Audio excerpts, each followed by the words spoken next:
99.3 Nigeria Info, 38 minutes past 12. It's Tuesday, Open Thought Tuesday, the sunny side. And can I still say New Year? Or you shook that off already? Like, life's already, you're already 13 or 14 days old in this new year.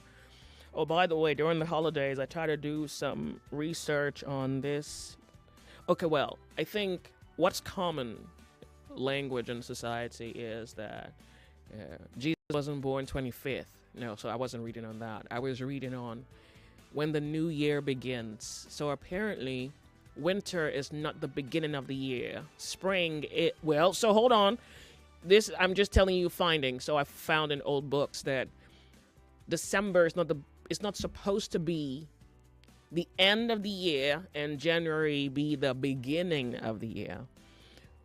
So they say, well, winter is not supposed to be, it's not the beginning of the year. And I'm quoting, the literature as I came by. They say spring is the beginning of the year, and spring is about March, April. That's when the year is supposed to begin. And so one of the documents I read highlighted April 1st, the significance of April Fool's Day. Now, so the thing about April Fool, I think I've read two contradictory, well, maybe not necessarily contradictory. I read Norse mythology and the mischief maker, Logan. No, it's not Logan. Have you watched Thor? Was that mischievous guy in Thor? Yeah. So pretty much they speak about mischief on the 1st of April, blah, blah, blah, and how April 1st became April Fool's Day. But when I read over the holidays, this beginning of the year thing, it's supposed to be spring. Yeah, it kind of leaves me with half thoughts on both ends. So I require myself to further the introspection. So on one hand, those are things I'm curious about. How do I put it? Curious about knowledge? Is that what I called it? Just curious. Well, on one hand, there's that, and then there's Nigerian politics, there's Nigerian social economic conditions, there's the Nigerian plight, Nigerian pain, the issues in society for which we're gathered here every day, 24 hours a day, 7 days a week. Today's no different. Today's Open Thought Tuesday, and I did promise our conversation from yesterday would continue today. That's 1, 2. And then I got a little curious about this, the president signing a ban on homosexuality in the military. Just absolutely curious. And I trust you to be a solid audience for that kind of conversation. In regards to the possibility of that. Like, if you sign a thing into law, then what is the possibility that which is signed into law is in actuality becomes a thing, given everything you know about the world you're living, given everything that you know about society? I can't say I'm surprised that made it to the news. It would appear that somehow, whether actions or reactions or findings or the coming to the surface of inverted sexuality, certainly either whether conversationally or through actions, have surfaced in the world of the military for it to become quite an issue to be in law. And there's this thing, I think it's now become cliche, where you talk about the Nigerian law that stipulates 14 years for anyone who's found to be inverted. And I don't know anybody who has been arrested and penalized for that. Yeah. And so now signing this one into law for the military. So I don't know. Is it a question of if you're openly inverted, you can join the military, or you will be removed if you are within the military? Because if you're covert, if you hide it well enough, nobody knows. Okay, well, so these are just my thoughts, but after the whole 14 years for anyone who's found inverted in his or her sexuality, nothing has happened since then. Like, absolutely. We have a cross-dresser that brags in all our faces. His lovers. I mean, we actually even have a case before the National Assembly where the National Assembly called him to a meeting. Was that the beginning? No, that's not the beginning of the story. What's the beginning of that story again? No, he was invited by the EFCC. Is that how the thing started? And he didn't show up. That was one. And he was invited before the National Assembly, and he took a flight. His lover sends him a flight. I don't know.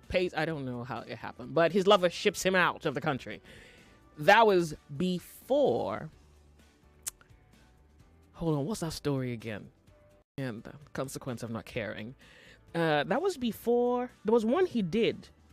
Oh yeah, so initially all of this came about when people were asking if he actually did serve time in prison. And the gist we heard via phone communication is that his lover got him an accommodation outside the prison walls, VIP, and he was in that place luxuriating. Okay. Well, so we'll talk about that in a moment. I'm utterly curious. Because for people who have laws that hardly ever apply in its honesty, I wonder what we were doing. It just sounds like a joke. But hey, we'll talk about it. I mean, I could be in the wrong here. GDP additions. Do I find that absolutely interesting? In a very narrow sense. I think it's very interesting, and I really want to tilt more towards the interesting aspect of it. It's as though Nigeria is so desperate for money, everything at this point is going to count. I mean, prostitution is a consideration. Oh, yeah. Okay.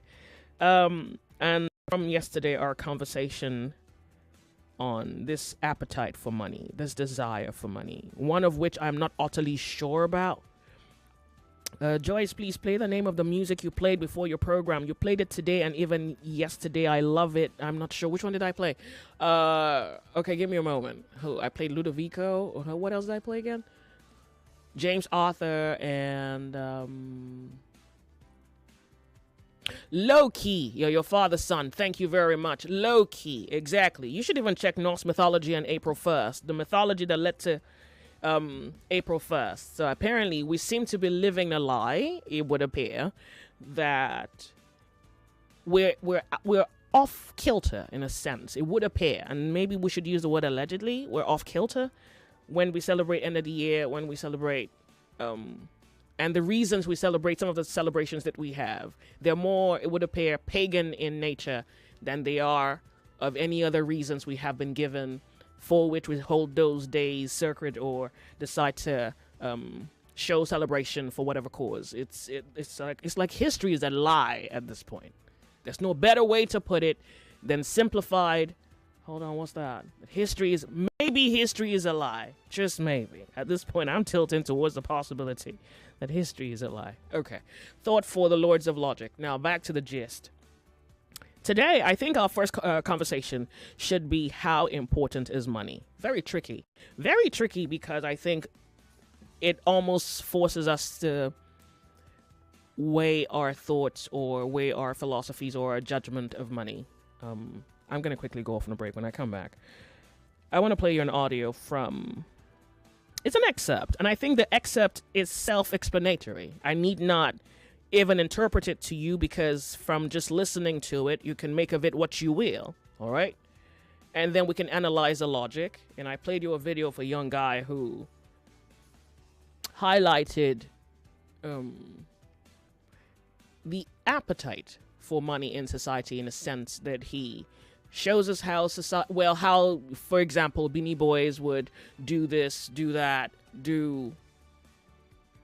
go as far deep into the belly of hell to emerge with what is an advantage for them in the world. I mean, there are reasons why I guess people are going through or going extreme measures to make a life. So we need to talk about the mentality. I did highlight yesterday that this has permeated church, but not because church is independent of society, but because the doctrine of church seems to have been either watered down, maybe it's enslaved, held captive somewhere, and something else appears to be surfacing. So let's just talk about it. And this is open to non-believers, atheists, religious as long as you have a brain in your head, this is a conversation for all of us. It's Open Thought Tuesday. We'll go from how important is money because of what we see in society today, or actions that become the expression of the mindset and the hearts of people in society. We go from that to GDP, and hopefully we can have enough time to touch on Tinubu bans homosexuality in the military. I'm excited about that one, because I think I'm trying to figure out how that even became a thing. I think Nigeria, there's something hypocritical about us. Yeah, there's something hypocritical. We kind of just lie and then hope that we can cover our lie and live under a perception, while live above the lie under the cloud of a certain perception, but in actuality we are the lie that we're covering. Okay, so let's go off on a break and we come back and you will be here. 99.3 Nigeria Info. My name's Joyce. It looks like a busy day for all of us to speak and to think. We'll be right back. What's that station again? Oh yeah, Camo, go back. Here's one thing you need to know about yourself. So like here we dey talk. Yep, bullseye. That's the one. You're listening to 99.3 Nigeria Info's The Sunny Side. The Sunny Side. Welcome. My name's Joyce. There was someone yesterday who helped me out with a video he said he watched on Twitter. And in the video, the said pastor is quoted saying, "If you are poor, it's because you have sin inside of you." So someone sent me that on WhatsApp yesterday. I don't know if that's all he said, but I guess maybe that's really the gist of it. If you're poor. And then we have normalized the shaming of the poor. All right, so let me play you this one. I found it on social media as well, and you'll make of it what you will in a moment. Wait, let's talk about that. Somebody went to preach to people, to somebody. I said, Jesus. He said, stop. Have you received that Jesus? Like this, and you're like this. Please, get out of my house. And I'm not saying prosperity is what gives you the right to preach the gospel, but it helps. It helps. Amen? I told you yesterday I used to shout when I was, but now, if you like, you want to do a program like this, a month before you're running a series, church members know that pastor is broke. Your prayer is not, Lord, bless people. Lord, provide them money. After the program, pastors, he just falls sick. It is not the rigor of the program, no. They have bills to pay. You need to go for this. Bible says you know the grace of God. How that Jesus became poor for your sake. That through his poverty, you might become rich. This is one aspect that the enemy is scared of. Let me tell you something. I've been a pastor for a while. I don't just flaunt it. The devil likes prayer. He fears prayer, but he's not afraid of you if you don't have money. I've never seen a bank in the bush. I've never. If you've seen one, please snap and send to me. I've never seen. They say this land is 5 billion. A bank will buy it because they want to be in the center of happenings. Are you following what I'm saying? The devil wants you to be at the back side, just be making noise, just be there. But he doesn't want you to be in charge. All right. So now, I guess what we're going to do here is, no. But just before I say anything, let me play you this one. The boy in Benin City.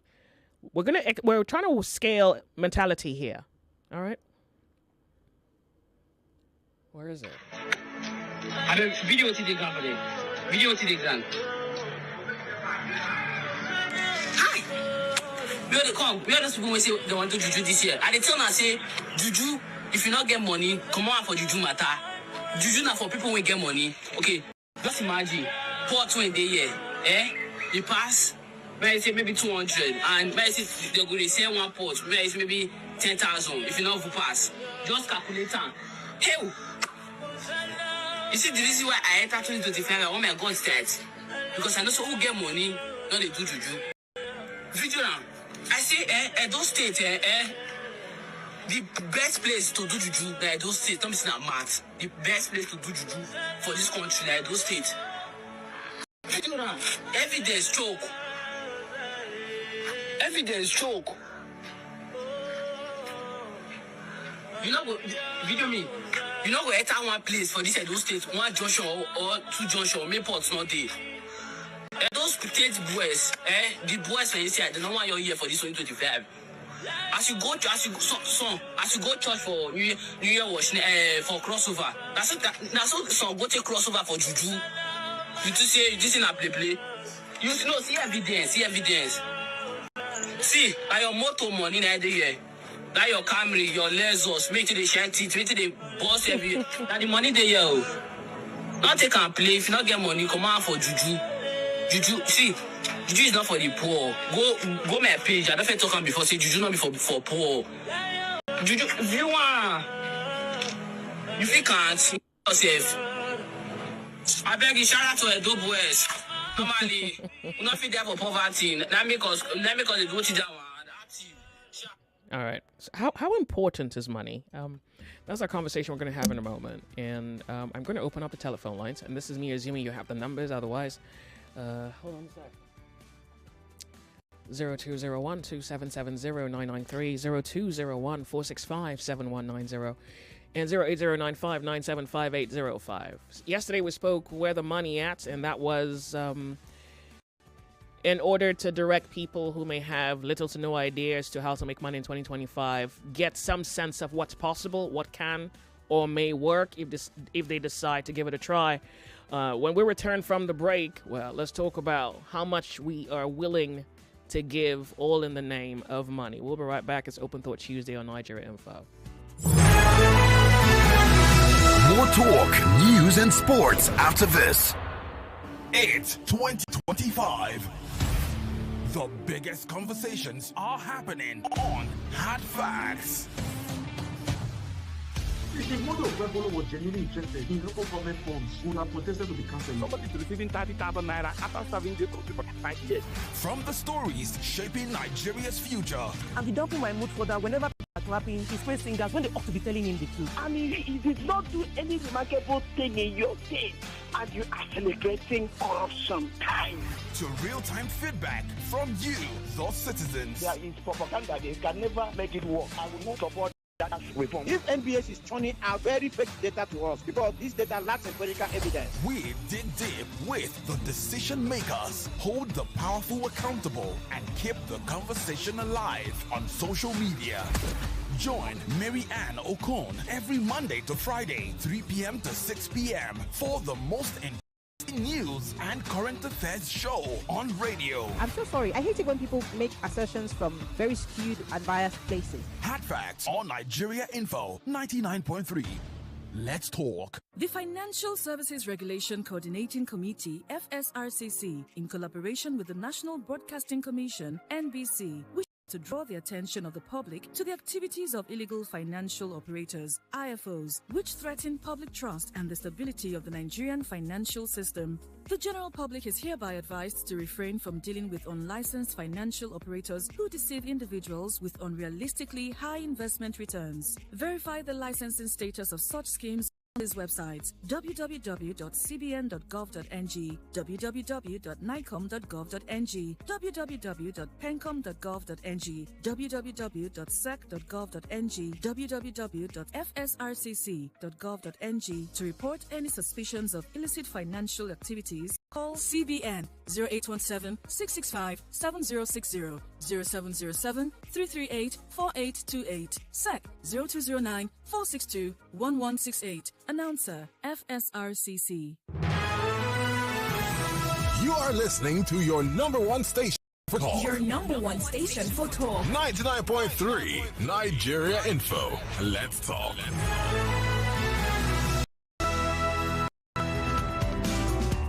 Well, the reason this is a question to be asked is we're comparing this to everything else that appears to pale in comparison when we look at what's most important in our lives.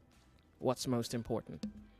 And hopefully you're able to make a moral, ethical, sensible, or even monetary defense for what you think is most important. I think I have 2 minutes to give to someone before the commercial break, and let it be you. Hello, Nigeria Info. How are you? Hello. Turn up the volume of your radio set. Good afternoon, man. Nigeria Info. Hello, good afternoon. Hello, good afternoon, Joe. Welcome. Tell me your name and go ahead. Yeah, my name is Destiny, and I'm calling you from Lekki. Welcome, Destiny. So good to have you join the conversation. Yeah, thank you. Thank God I got through today. Honestly,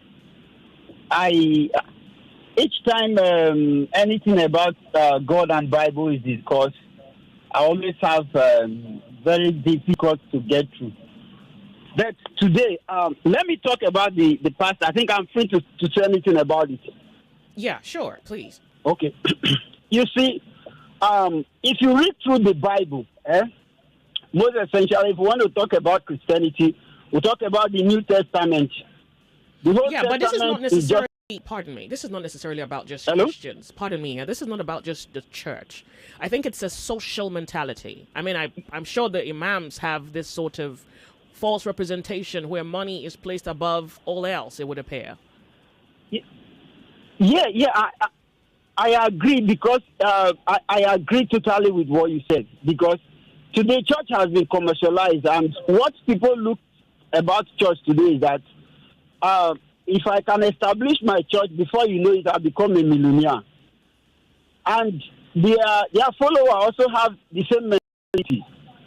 And when the pastor will tell you that, oh, look, if you can pray hard, God will open door for you and you become rich as I am and all. I want to quickly apologize to you. Hold on the line. I want to go off on a break and I'll come back to you, okay?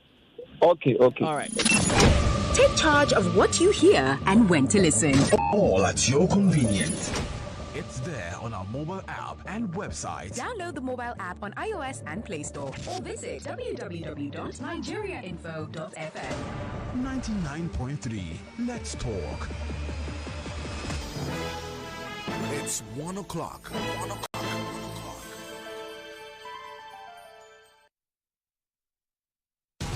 The news update on 99.3 Nigeria Info.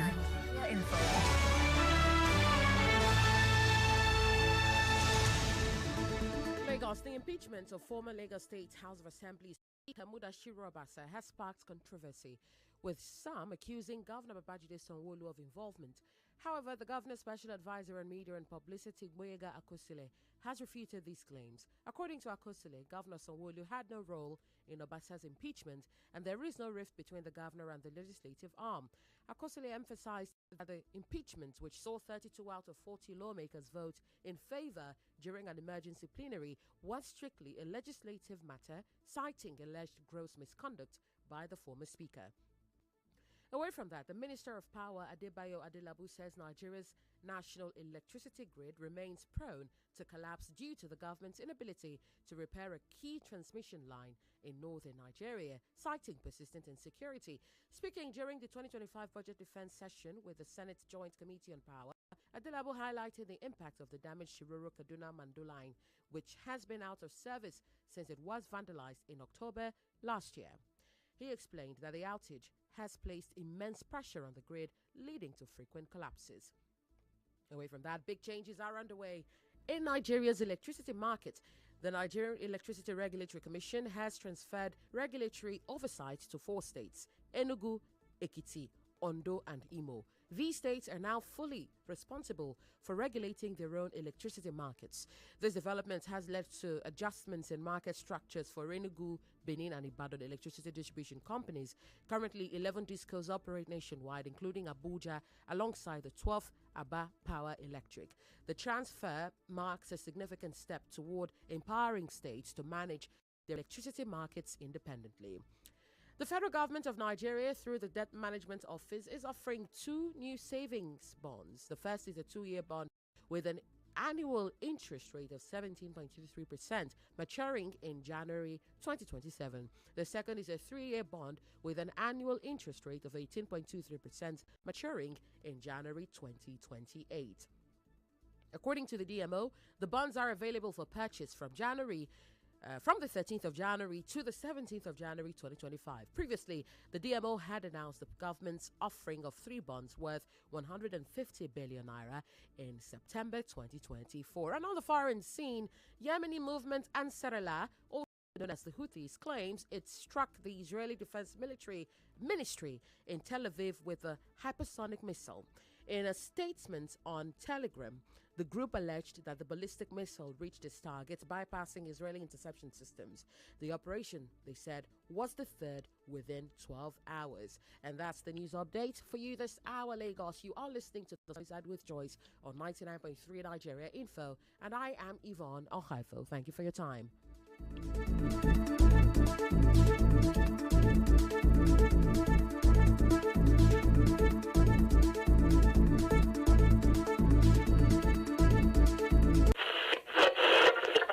This is The Sunny Side. My name is Joyce. Tune in to The Sunny Side with Joyce every weekday from 12 to 3 p.m. Expect so much fun right here. 99.3 Nigeria Info. Hello. Thank you so much for hanging in there. I do appreciate. Okay, thank you. Thank God for that. Like I was saying, honestly, if you look at the gospel that Jesus Christ preached, for the years he preached before he went back to heaven, there was nowhere Jesus Christ preached about prosperity and power to anybody.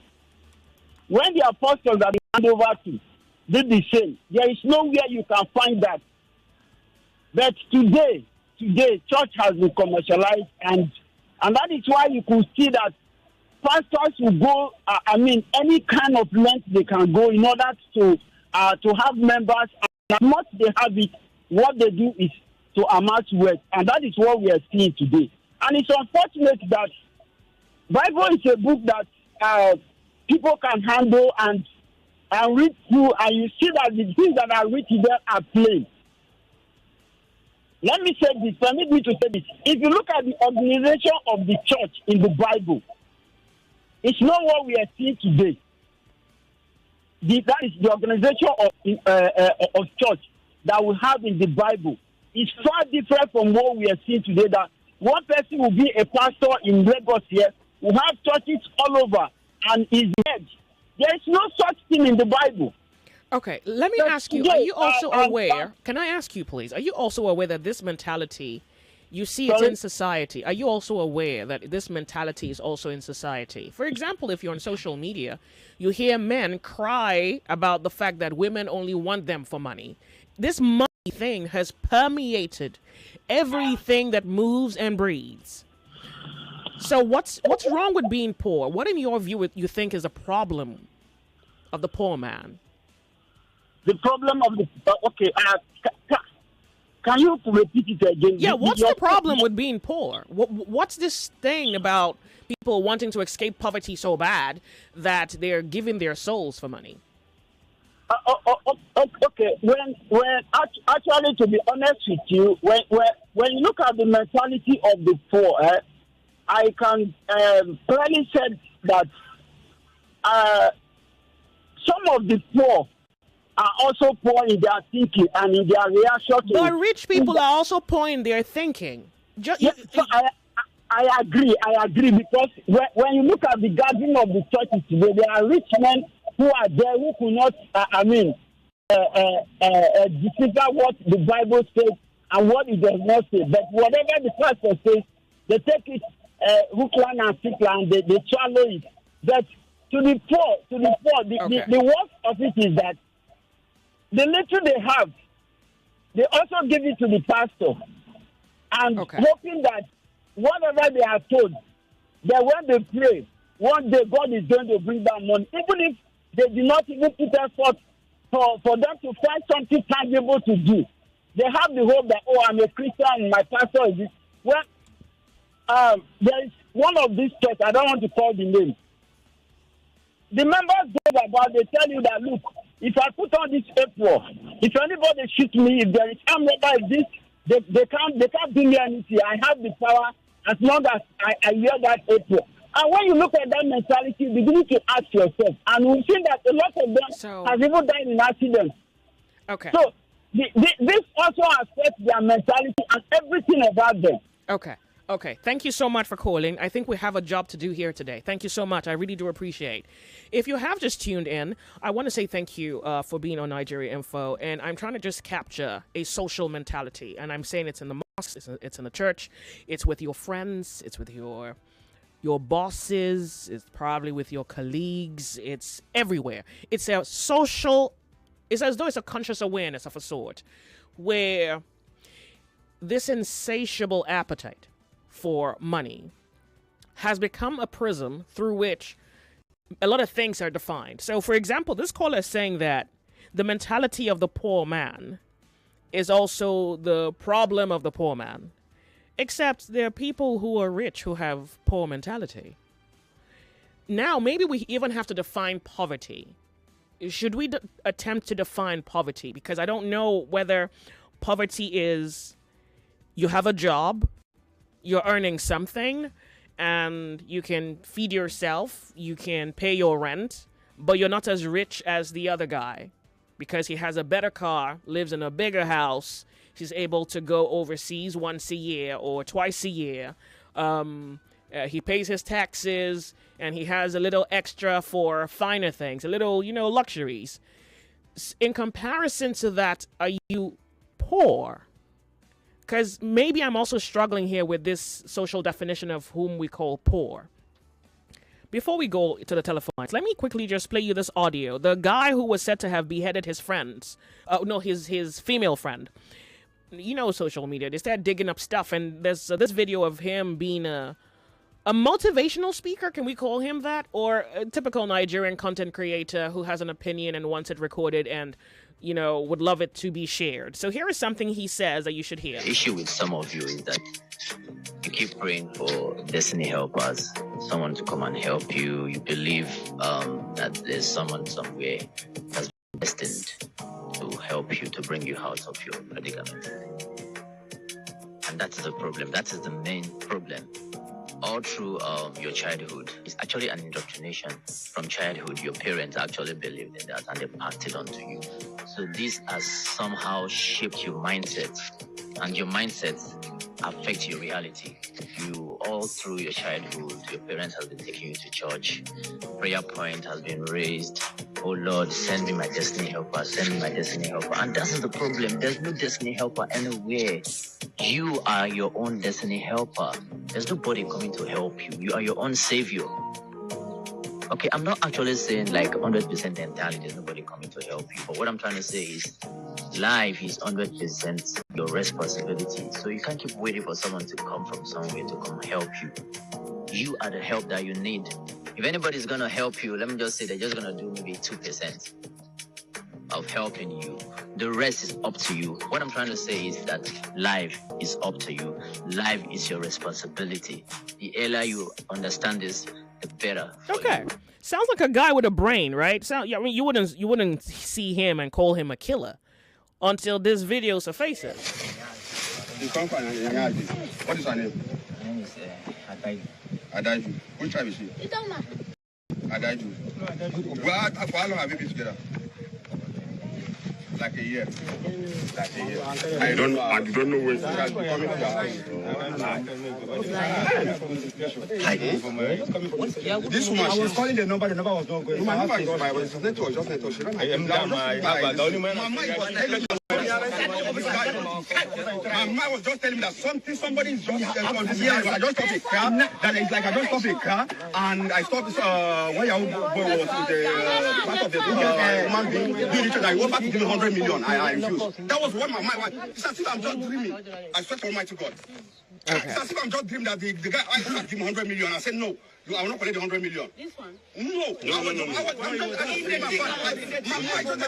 I don't go somewhere. Yes, yeah. I don't know what the judge is. Sometimes if it's something happen, my person go think about say.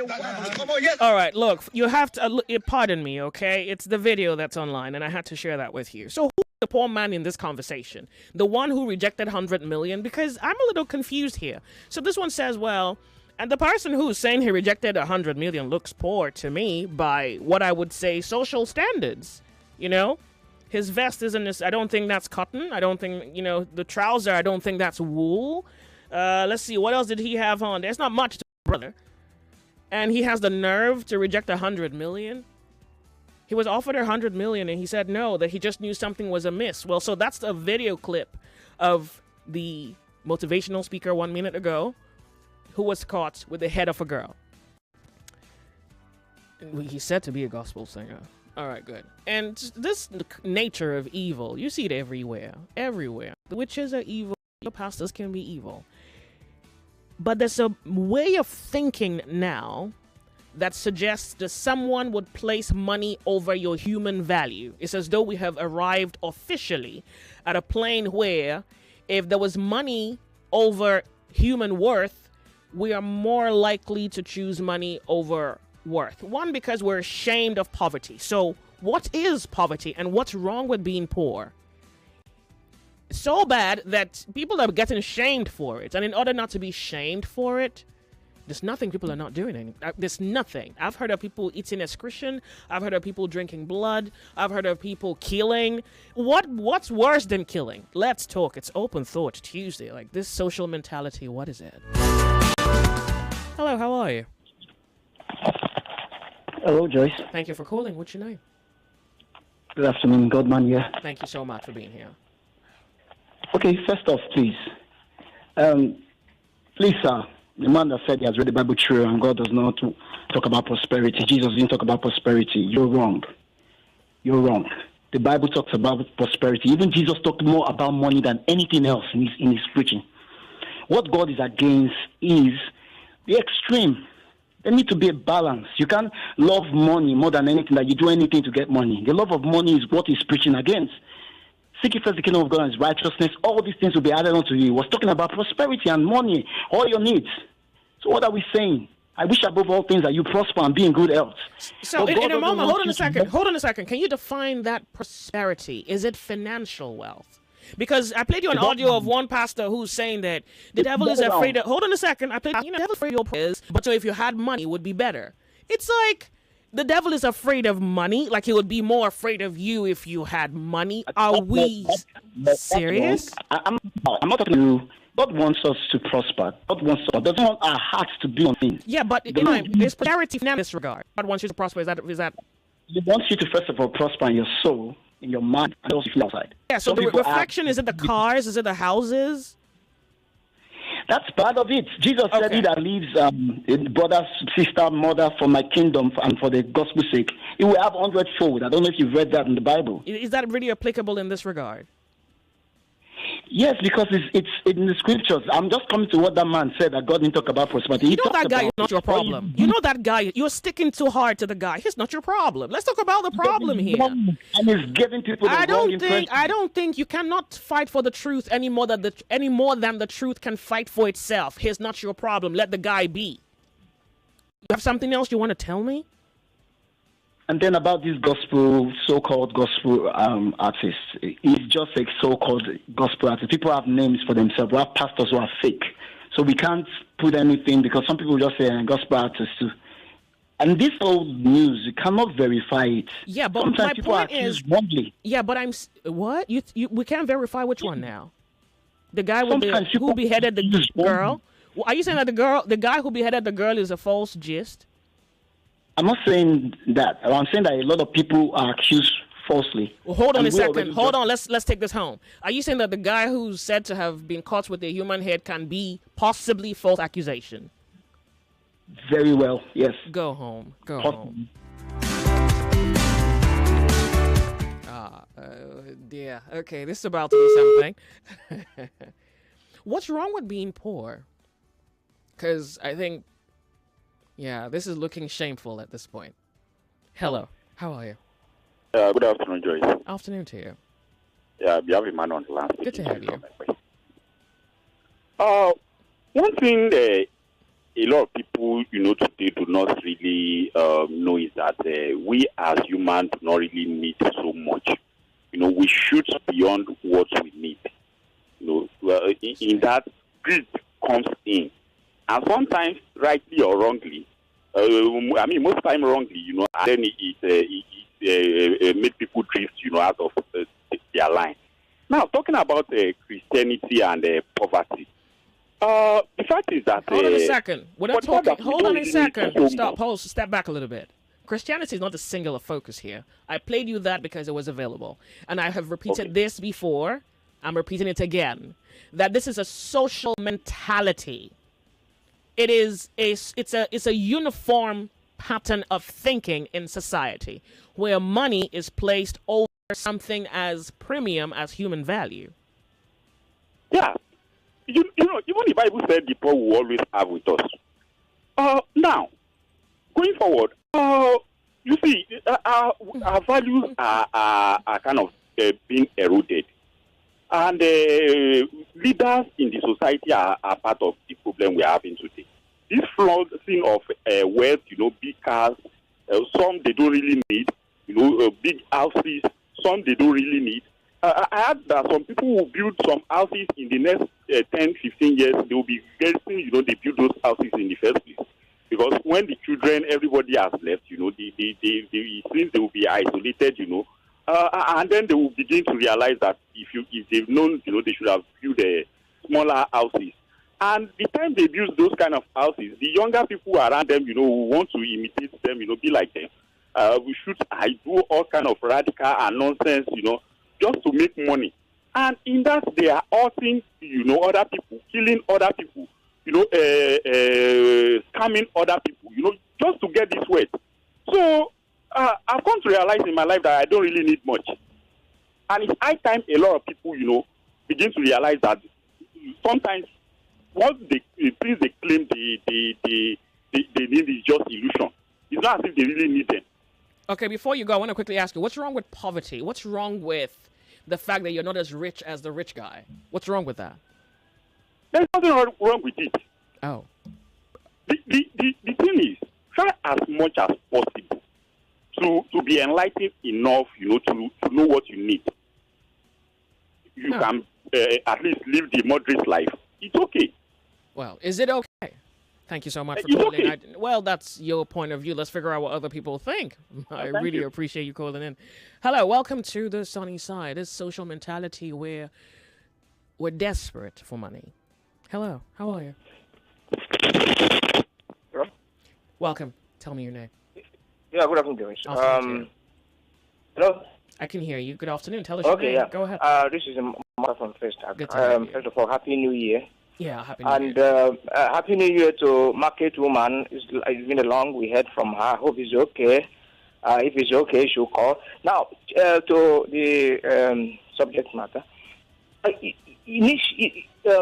From the beginning of time, people have always strived to be prosperous. You work hard. You do the things that are acceptable. You farm, you do the normal thing, you get rich, you are respected. And you do illegal things, you are derided. And it was so at the time because they were gatekeepers. You in a society where the traditional means of governance, you can't appear if you're a thief. If you are known to do any illegal thing to make money, you can't appear because they won't recognize you. In other words, whatever you are doing that is legal and you're not so rich, but you are earning, will be respected. But now, all the gatekeepers, there's no gatekeeper anymore. You appear before the church. A prostitute can appear before the church, and he's recognized because he has the money. So the gatekeeping capacity of the church has broken down. The gatekeeping capacity before the government, the law, the man that has money appears more. But the law is supposed to regulate that this guy is a foreigner. This guy, he has done something illegal, so his money is irrelevant. This guy is a professional. He works hard. His money should be valued. But that gatekeeping capacity has been broken down. So there's confusion everywhere. If you have money, you appear, you are recognized, your worth is so highly valued. So there's confusion. And so without money, you are down there. Nobody recognizes you. You talk. If you come, you can't even enter certain places. You're a teacher. You're a professional engineer. Without money, you're not driving. You can't enter. So the young people in an economy that is down, and there's nothing to do to earn money. People and they can't stay there. They have to marry because somebody's insulting you. You have to build a house. You have to do that. So everybody just doing something legal, illegal, whatever it is, to make money to be recognized. The gatekeepers are not there. If you make money today, you go to church, you give testimony, you recognize the traditional rulers will give you chieftaincy. He said, "This is a prostitute. Why?" He said, "Why? If he's used, go and do it. He's a drug. He's a drug carrier. If it is, go and do it." Among my people, there's something they call egombute. Nobody asks question. Egombute is like the money you grab somewhere and it's big. So you come, you build house, you can even tie the road. You celebrate it. In olden times, the Igbo will say, "What did he do to get this money?" It was kind of gatekeeping. It's no more there. The church will criticize. Don't do this. Don't bring illegal money to the church. It's no more there. It's broken. Confusion everywhere. All right. Thank you. Thank you so much for calling. Nigeria Info. What's wrong with being poor? Skype callers, please bear with me one after the other. Hello, Skype caller. So good to have you on Nigeria Info. My name's Joyce. What's your name? If Skype caller. Hey Joyce, how you doing? Good morning from Ontario, Canada. Fantastic. Happy New Year to you. Please, it's necessary that I inform you. Sugar Daddy. All right, Sugar Daddy. Happy New Year. Happy New Year. Give me a moment. I'm going to be off on a break in 30 seconds, and you'll have to hold the line, and I'll come back to you, okay? It's a short break. Fair? Okay. All right, good. Lagos, we're going to quickly go off a break. When we come back, the conversation will continue. What's wrong with being poor? I mean, how do we even define poverty these days? This thing in the world, what do we call it? We'll be right back. My name's Joyce. 99.3 Nigeria Info. We'll be right back. This is Ireti Bakari Yusuf, the host of Borderlines. First and foremost, it's been a whole year of the new show, Borderlines. We've covered several global issues, and we will continue to cover even more. Now, if you have any suggestions regarding Borderlines, whether it's how you want us to be better, what you want us to change, it'll be an interesting thing to learn from you. We will be most appreciative if you could share it with us. You will have to go to any of the Borderlines posts. Borderlines on YouTube at Nigeria Info 99.3, on Instagram at Nigeria Info FM Lagos, on Facebook. We post all the Borderline posts there, and also on Twitter, which is now called X. Just go there in the comment section, put your suggestions, and honestly, we're going to review as many of them as possible. If you like, you can hashtag Borderlines, all right? And if there's a story that you had been wanting us to cover, global events, global news, that's what we talk about. Until then, a fabulous new year. Bye-bye, all the best. 99.3 Nigeria Info, your number one station for talk. Let's talk. We're back. Hello, how are you? Skype caller, we're back. Joyce, we missed you. You just disappeared. You disappeared on us, and you don't respond to social media. So some of us even tried to reach you. No. There was no response, and the sheriff and the rest did not even say anything. They just kept playing music, and I was like, "What is going on? Where is Joyce? Relax. Hope you've not jumped stations again." Which is not going to be a bad thing, is it? Is it going to be a bad thing if I go somewhere else?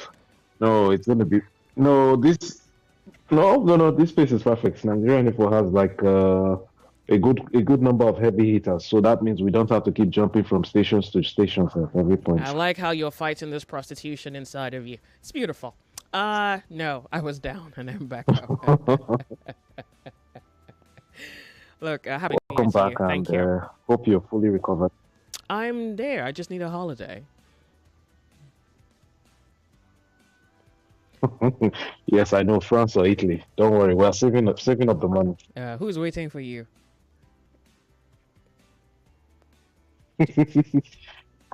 Joyce, on the topic, there is absolutely nothing wrong about being poor. I think it's just the Nigerian system. If you notice, it's happening everywhere around the globe, but in Nigeria, it's just on a whole new level where wealth is worshipped, and it feels like you've been victimized or you've been or put aside just because you're poor. There is absolutely nothing wrong with being poor. And the annoying fact about it is that They are worshiping the least type of poverty, which is financial poverty. Nobody is talking about even mental poverty or psychological poverty, which is even more important. And I think the pastors actually take advantage of that fact. That not all, but the fake ones, they take advantage of that and they focus on that area, forgetting that most of them talk about give your offering, give tithes, and the Lord would give you returns, forgetting that the fact that you still have to put in some work. It's just like you saying, just like them saying faith without work is dead. Yeah, but people are despite the putting in fact you work. have faith, you still have to put in some physical work. Yeah, but people are putting in work. No. It's not just the Nigerians church. Hold on a second. Hold on. It's not just the church, because even all over social media, you see men who, are desperate for money. You see women, you see young youths who are desperate for money. That's not the church. Is that not society? Of course, it's a makeup of the church and everything else. No. It's generally society. Not. I'm only using the church. Since you made reference to the church earlier, that's why I'm even making reference. Yeah, but I've reiterated the fact that the focus is not singularly the church. It's society and this thing where there seems to be there's a dehumanizing of the poor. A further subjugation of the poor because of his poverty. And then we ignore every other thing that should matter or should make up for the phrase prosperity. It's like, well, prosperity is just money. And you highlighted something. The men who are crying that women are wanting them for money, is that the church? The boys who are doing rituals, is that the church? Nope. Exactly. So there's a social mentality. And the question is, what is this thing that is... What can the character be of the man who further humiliates the poor because of the poor? What is this poverty? Can we even define this poverty? Well, I think those set of people, I would actually say they are the real poor people, because it seems they are mentally poor, because it's only a matter of time. Somebody that thinks and is reasonable at the end of the day will realize that at the end of the day, when you have money, it is still vanity, because money does not buy you sleep. It doesn't buy you happiness. You might have money at the end of the day, but you're still sad. For crying out loud, I think it was in 2022 or what? I think there was this CNN correspondence that it was just I think it was a journalist that travels to different countries to talk about food. He killed himself, and this guy, I think within the past half a decade, you would see multi-millionaires. I'm not talking about naira. I'm talking about dollars, of course, killing themselves. I'm like, they're killing themselves not because at the end of the day they didn't have food, or they didn't know what to do with the money, or they didn't know how to retire and start exploring the world to find happiness, but they were just missing something. This is a very good indication that money is not everything at the end of the day. At the end of the day, you need a holistic balance in terms of some certain factors that you would need, and money is the least of them. People who think money is everything, what kind of person or people will those be? I think it's just a mindset, mindset or a construct that has been... Yeah, what kind of mindset can that be? Because I think because we don't call these things out, we are seen as a society that appears to be worshipping the very concept of money. To keep it plain and simple, it's just mental poverty. Oh, well, that's one pick. Okay, well, thank you very much for being here. I do appreciate you calling in. Thank you so much. Thanks, Joyce. Hello, caller. How are you? Good afternoon to you. Can you hear me? Sorry, I lost you. Make it back. Nigeria Info. Good afternoon to you. Hi, Lady J. Good afternoon, ma'am. Welcome. This is Oboli on the line. Thank you for calling. Let me start my brief this afternoon by saying, if I earn a meager legit sum as salary, I think I'm better off than somebody who would go the extreme length just to get money at all costs, who has a bogus amount. That's my own definition. Now, money is essential. I believe it is a necessity, but not compulsory for me as an individual to get it at all costs. So this get-rich syndrome, this get-rich or die-trying syndrome that drives the present-day society. People encourage it. Not only the pastors, like you've said, though they've turned their own places of worship to business centers, and this thrives mainly in churches that are like a one-man business affair. The poor is not only named and shamed in our present society, Lady J, but they are relegated to the background. the rich and even the so-called middle class would rather kneel on the poor man's neck. Like in the life, where lies the poor man competing? He said to the poor, but I'm comfortable by God's grace. So there's some consecration, just situation, but they don't really mean so. Except as individuals, we realize that our need is all that is needed for survival, your very existence, and place that above our insatiable wants. The earlier we have that as our mindset, the better we live, and the saner the society is for each and every one of us to live in. Your poor mentality is your mindset, but I, for one, I would just say, we don't need everything. That which you need is at your fingertips. Run with it, walk with it. You don't need the whole world. And so when I see people buying to the poor man, I don't even know where they've gotten their wealth from. I just look at my head, I just look and shake my head because I feel human wants are insatiable. This grab and go attitude, it's not needed. Just be content with what you have and live life to the fullest. Thank you, Lady G. Nigeria Info, good afternoon to you, Skype caller. Thank you so much for your patience. Can you hear me? Hello, Joyce. Good afternoon. This is Christopher calling from Switzerland. Yes, I can hear you. Okay. Welcome, Chris. I don't think you can hear me. So, basically, I can hear you, actually. Okay. Talking about the topic, I want to say this. Poverty has been weaponized in Nigeria, all right? Okay? Over here. Pardon me, Chris. Pardon me, Christopher. Excuse me. I'm so sorry. Chris, you're going to have to hang up and try again, please. You're speaking, and I keep losing a substantial part of the point you're trying to lay on me. And that's because the network could be funky, I guess. So if you can hang up and call back, that may work, please. Just so that we establish clarity through the communication. Sure. All right, thank you. Skype callers, please just one after the other. Thank you so much for your patience. What's wrong with poverty? And the reason the question is necessary is because, well, we are now becoming victims of a monster that we have created. We have become idol worshippers, even though we're going to deny it. We shame poor people with their poverty. And so the confusion is this a lazy person who would not work? Is this poor person? Is this an honest an honest person who has integrity and wants to keep his integrity and is not rich? Is that a person we're shaming?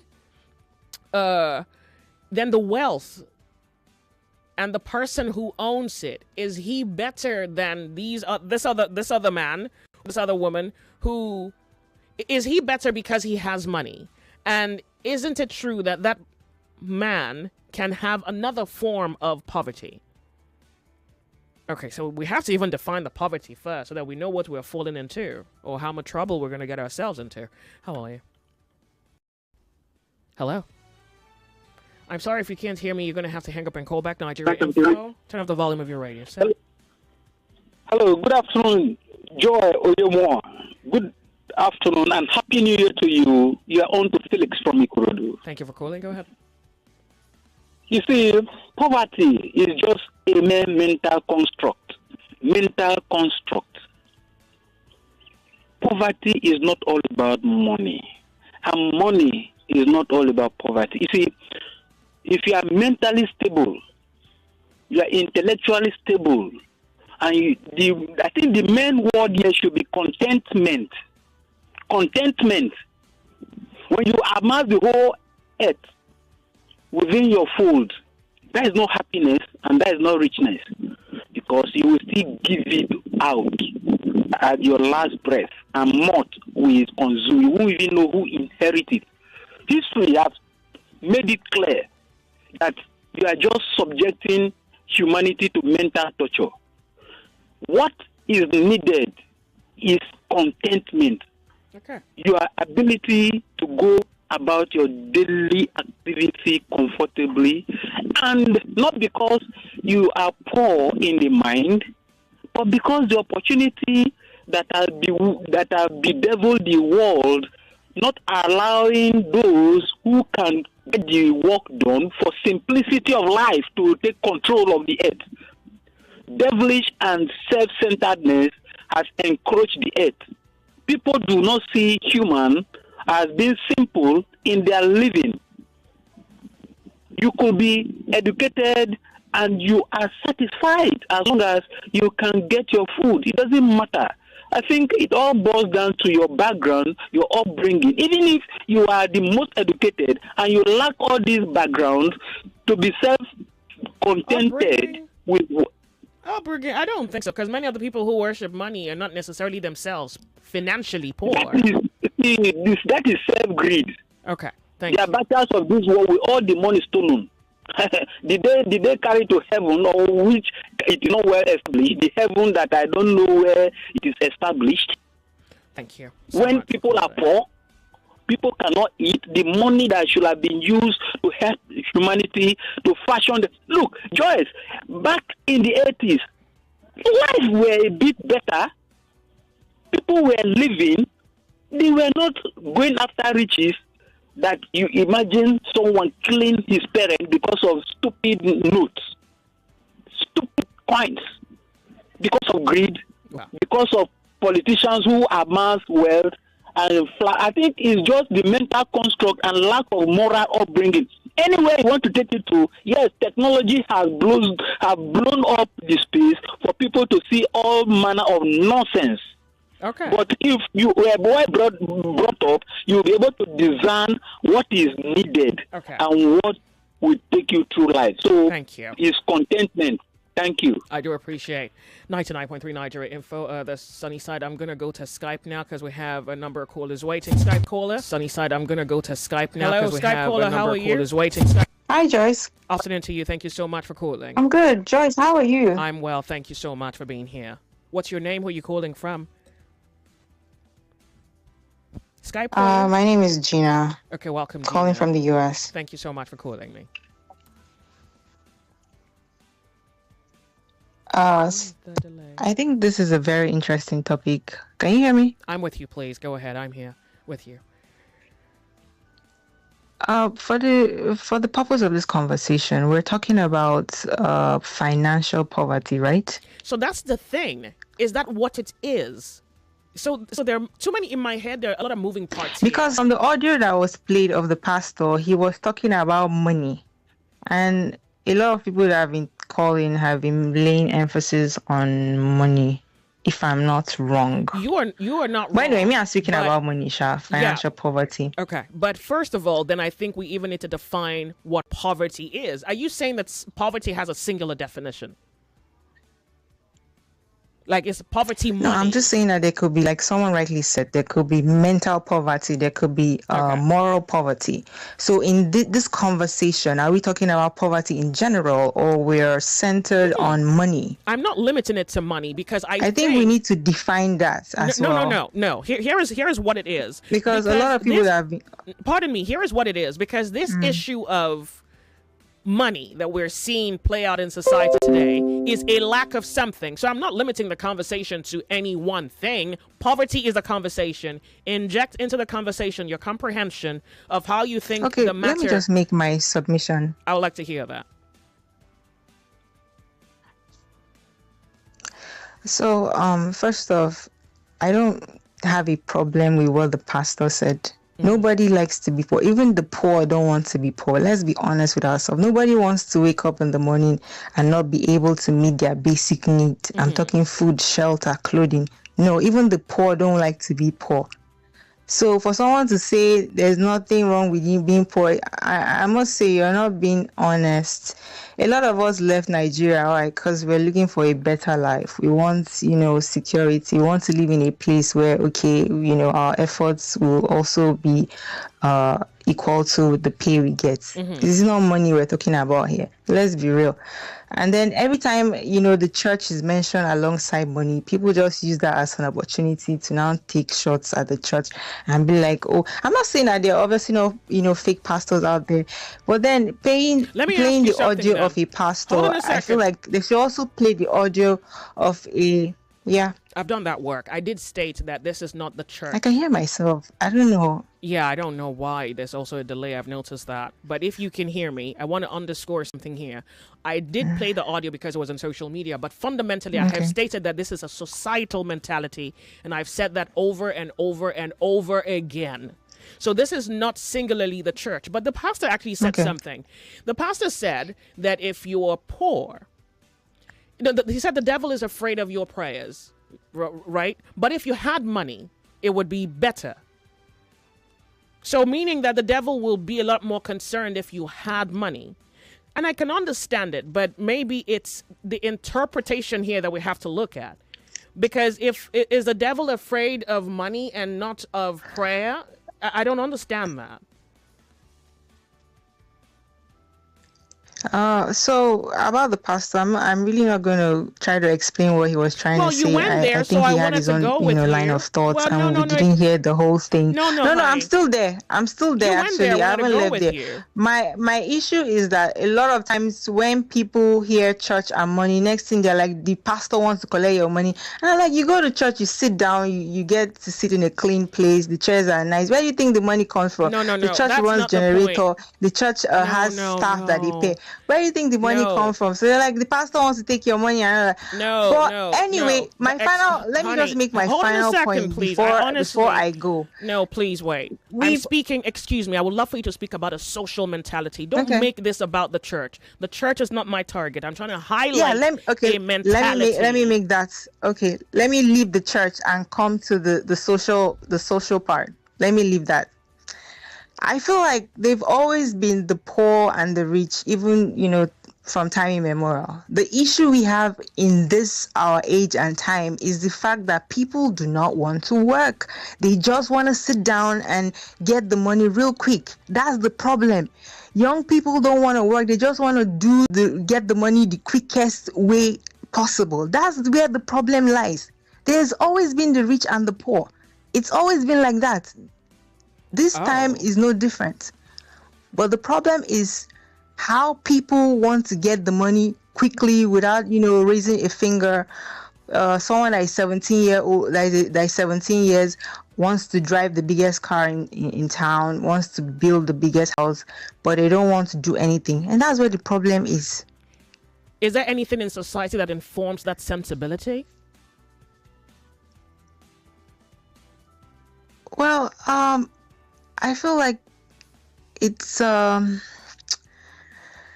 it goes back to the family values. I don't think parents are doing a lot right now. I don't think parents are instilling good values into their children. Then this, the social media culture. Hold on. Yeah. People are flaunting their money on social media and making it seem, even people who make their money legitimately. Yeah. Those parents now whom you think should be blamed for the immorality that their children possess, are they lazy? Because you highlighted laziness, and I was almost tempted to interrupt you there, but now that I have my opportunity, it's not laziness. It's not laziness. Giving birth to a child is not just about pushing the child out. It's a whole lot.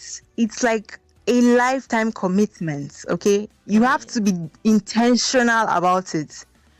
There are so many values that were instilled in me in my childhood that are, guiding me even in my adult life right now. Is it possible that you are not aware? I'm grateful for the upbringing that I have. Is it possible that you're not aware of the further dehumanization of the poor, like the mocking of the poor? Are you not aware of that of that reality?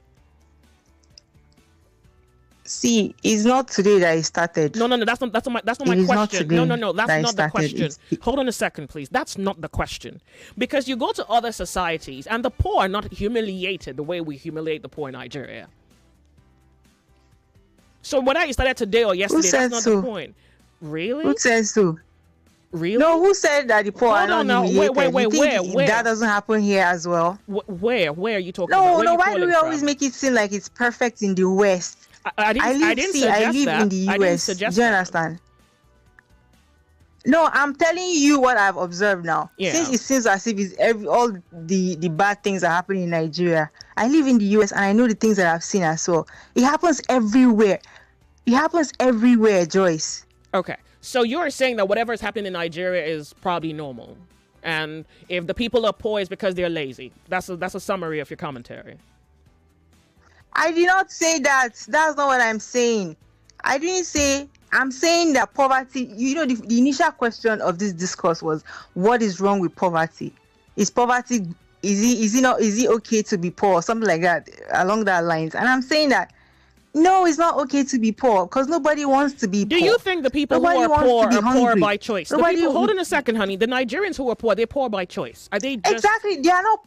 Some of them are not poor by choice, but they don't want. If they are given the choice, they will not want to be poor. So for those people that are calling you to say there's nothing wrong with poverty, we're not being honest with ourselves. Yeah, but if the poverty is not by choice, should they spill blood to make money? Like I think I'm trying to follow you here. If you're saying it's not by choice, are you saying that the poor man should be ashamed of his poverty? See, no, that's not what I'm saying. I'm lost. I'm saying that nobody wants to be poor, whether it's by choice or not. Yeah, but then we have poor people here. That's my stance. Yeah, so should the poor man who is poor, given that this is not a deliberate choice of his, be ashamed that he is poor? Because you're saying he doesn't want to be poor. Well, he is poor, so should he be ashamed? I cannot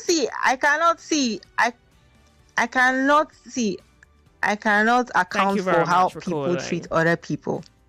Thank you so much for calling. I appreciate it. You're welcome. Sure. Hello, how are you? Joyce, good afternoon. Thank you so much for calling. Welcome. What's your name? Yeah. My name is Emmanuel. You can call me my big head. If you don't want to be poor, you don't want to be poor, right? The environment is not making you to be rich. And the church is not showing you the way to become what you want to be. What's the next step? In my life, I have said it, I will never die poor.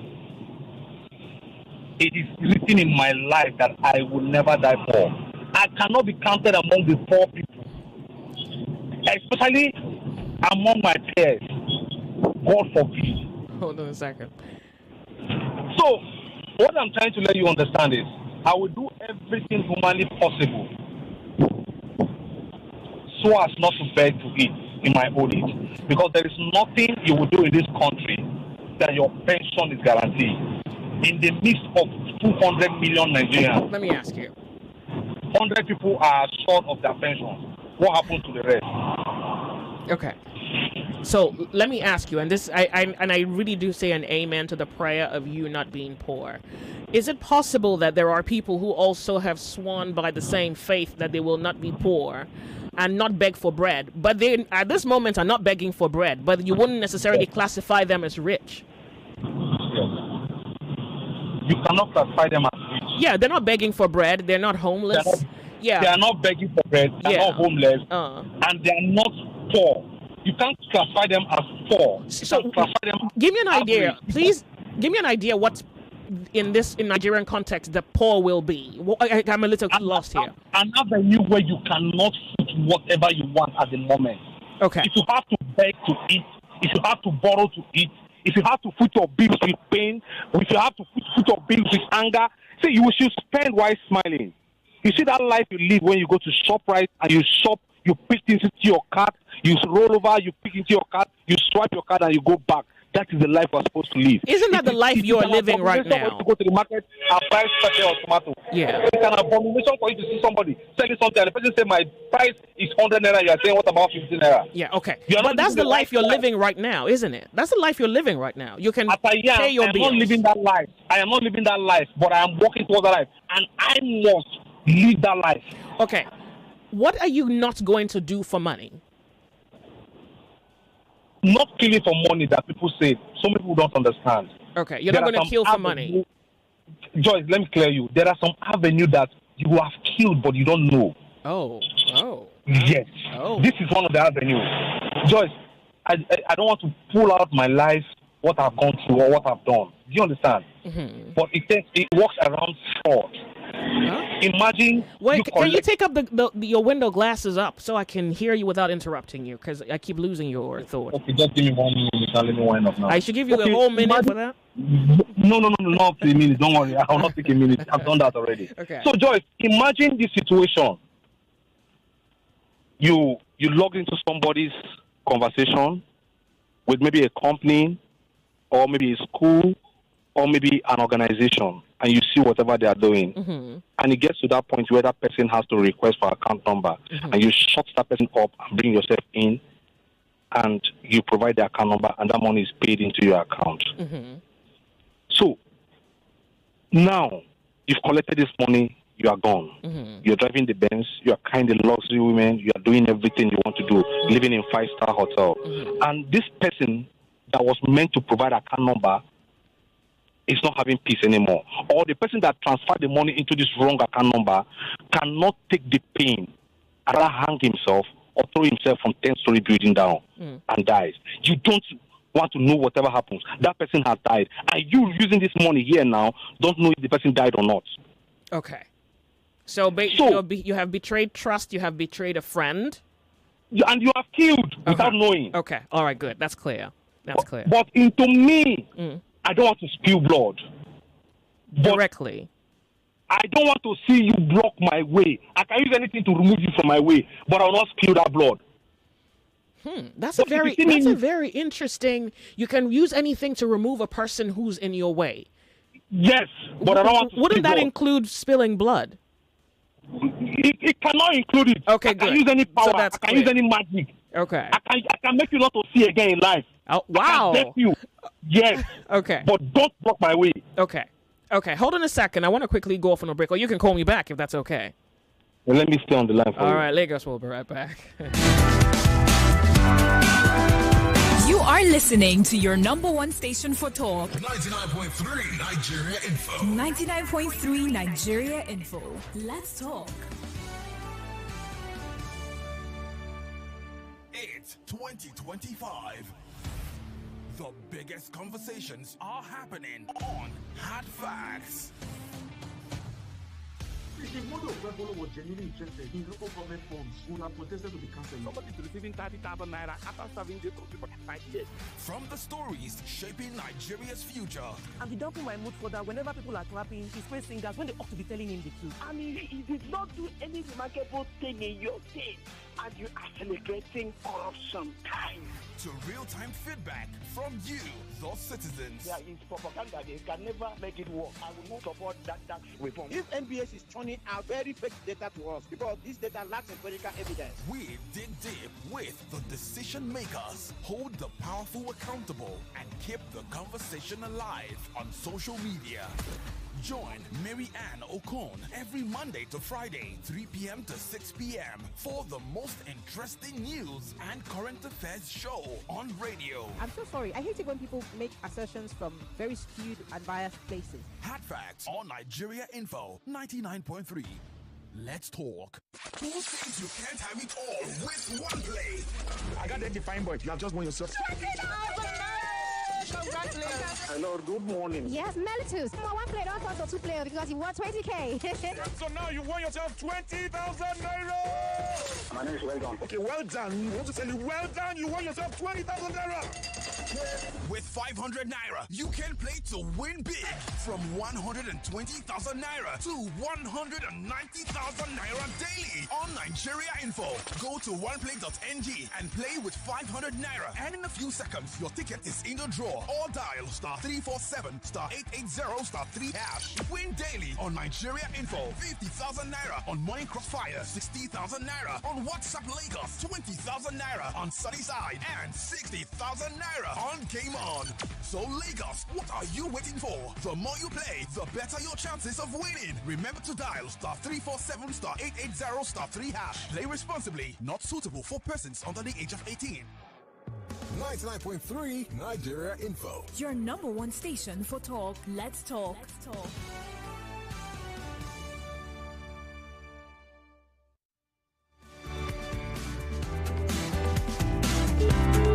Oh, look at you. You couldn't even... Okay. Skype caller, hello. Thank you so much for your patience. I do appreciate you being here. We're talking poverty, the definition.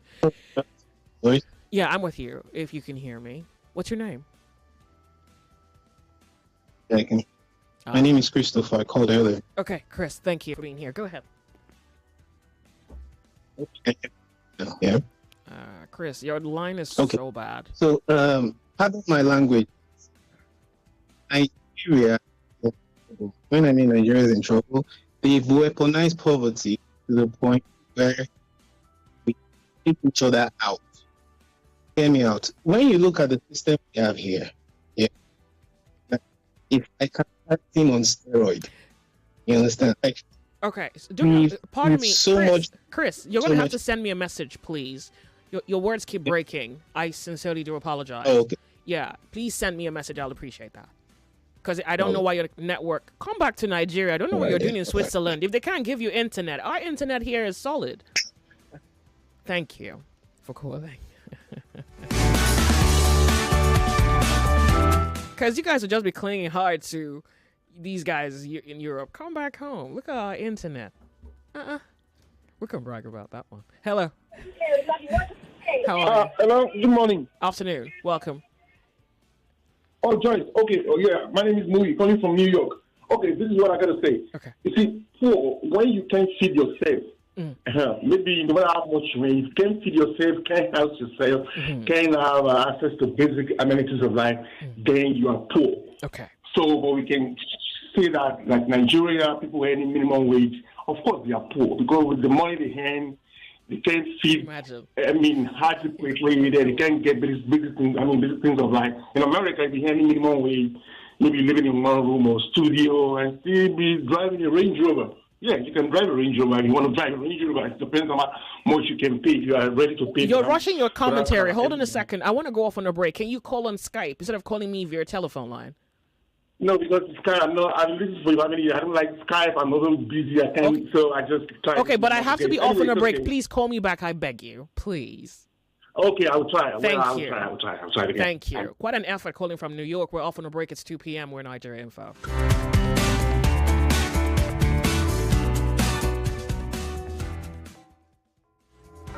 It's 2 o'clock. The headline news on 99.3 Nigeria Info. Headlines we are tracking this hour. Governor Sanwo-Olu denies involvement in Obasa's impeachment. Former Lagos Speaker Ikuforiji attributes Obasa's impeachment to his attitude during the governor's budget presentation, while Nigeria Police Force writes to Amnesty International demanding an apology and retraction over a publication on the End-Bad Governance protest. Over 49,000 inmates remain on the awaiting trial list across Nigerian correctional centers, as President Tinubu says that Africa has the capacity for development. Federal government offers 2 new savings bonds through the Debt Management Office, while the Naira depreciated slightly against the US dollar at the authorized forex market on Monday. Senate prepares to hold a public hearing on tax reform bills. House of Representatives Committee on Customs and Excise criticizes absence of Minister of Interior Olubunmi Tunji-Ojo at a public hearing on customs. Nigerian Electricity Regulatory Commission transfers full electricity regulatory oversight to 4 states. On the foreign scene, Gaza ceasefire talks resume as Qatar says a deal is very close. Spain plans to impose up to 100% tax on property purchased by non-residents from countries outside the EU. Disturbing videos emerge showing dead bodies in a South African mine. And in sports, NFF unveils a new Super Eagles manager. Those are the headlines. Thank you for your time, Lagos. I am Yvonne Okaifo. You are listening to 99.3 Nigeria Info. This is the Sunny Side with Joyce. If news is your quest, or gist your request, well, somewhere over your rainbows. Over your rainbow! Is the Sunny Side. They better know it! With Joyce. Let's talk.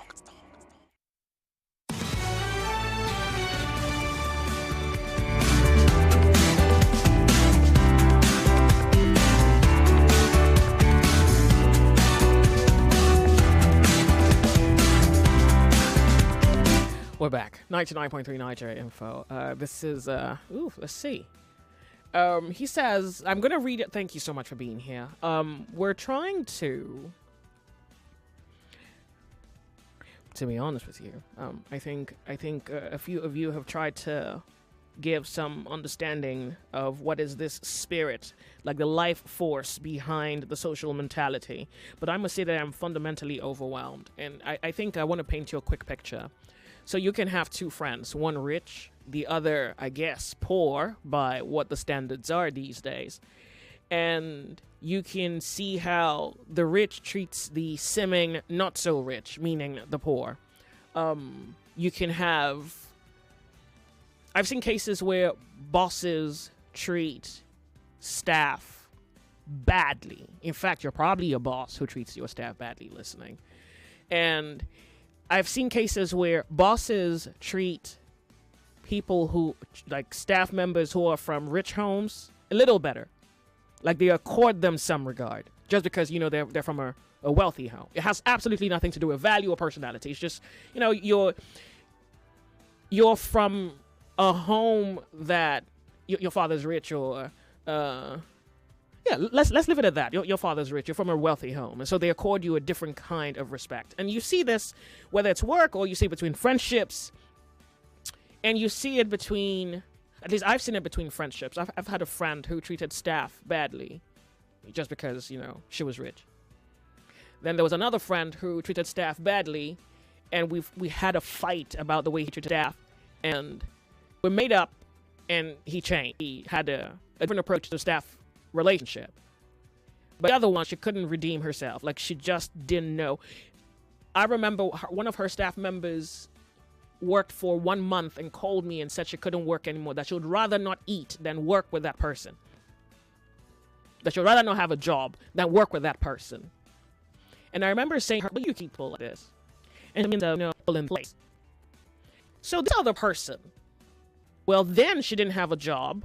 Now she's married. She has a family. By your social standards, she's not whom you would regard as rich, right? But I'm trying to highlight the fact that there is this thing that we do where it's as though the poverty of the poor is his curse. So you can have like a totally rich guy who's a total idiot treat a poor man who's good badly, just off of the variable that I have money and you don't. So I'm asking what's informing that, and I'm saying that mentality has permeated the walls. It's permeated the very soul of the people that make up society. So whether it's your mosques, it's your church, it's work, like even friendships, like the friendship one has happened to me. So I would never in 1,000 years regard myself as poor, but I've had like proper rich friends and our friendships have just died. So I have zero. It's also because I understand that an arrogant person is reckless, they're wicked, they're violent. And you see, the violence is not the physical one where they, you know, go at you physically. It's just the whole disposition of self-imposition. It's a violent nature. So I have zero tolerance for violent people, for arrogant people. And I've had to sever friendships just off of that. Whether you're doing it to me or anybody around me, I tend not to like it because I taste the inhumaneness of it. And then you would guess, right, that then I start looking for all the areas where you're fallible, and you will not believe it's a fountain, it's free flow. All the areas where you are rich and stupid. Rich and stupid. It's as though, so I told you this thing about, I had a colleague one time who said that he hung around so many rich people and he felt that their money was given to them as a curse. I need to bring that topic on the Lords of Logic. Like, you don't have to agree, but we really have to think about it, you know? So I assume that this is a problem because it's as though we strip the poor of dignity just because he's poor, not even because he's a bad person. You just strip him of dignity. It's a reckless way to treat people. So that's one. Two, and then there's this mentality where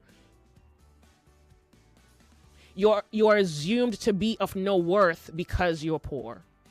And so the tragedy of this poverty definition is you may be a guy who's earning 1 million a month, and amongst your friends, they think you're doing okay. And the same you and your 1 million is in a different circle of people who are doing 5 million, 10 million. And they want to dehumanize you or maybe just belittle you just because you're not in the food, in that tax bracket. Not because you're a bad person. I'm just saying that maybe now we need to shift the conversation from the symptom of it to the root of it. So maybe what we may have to do at a later time is, what kind of a person?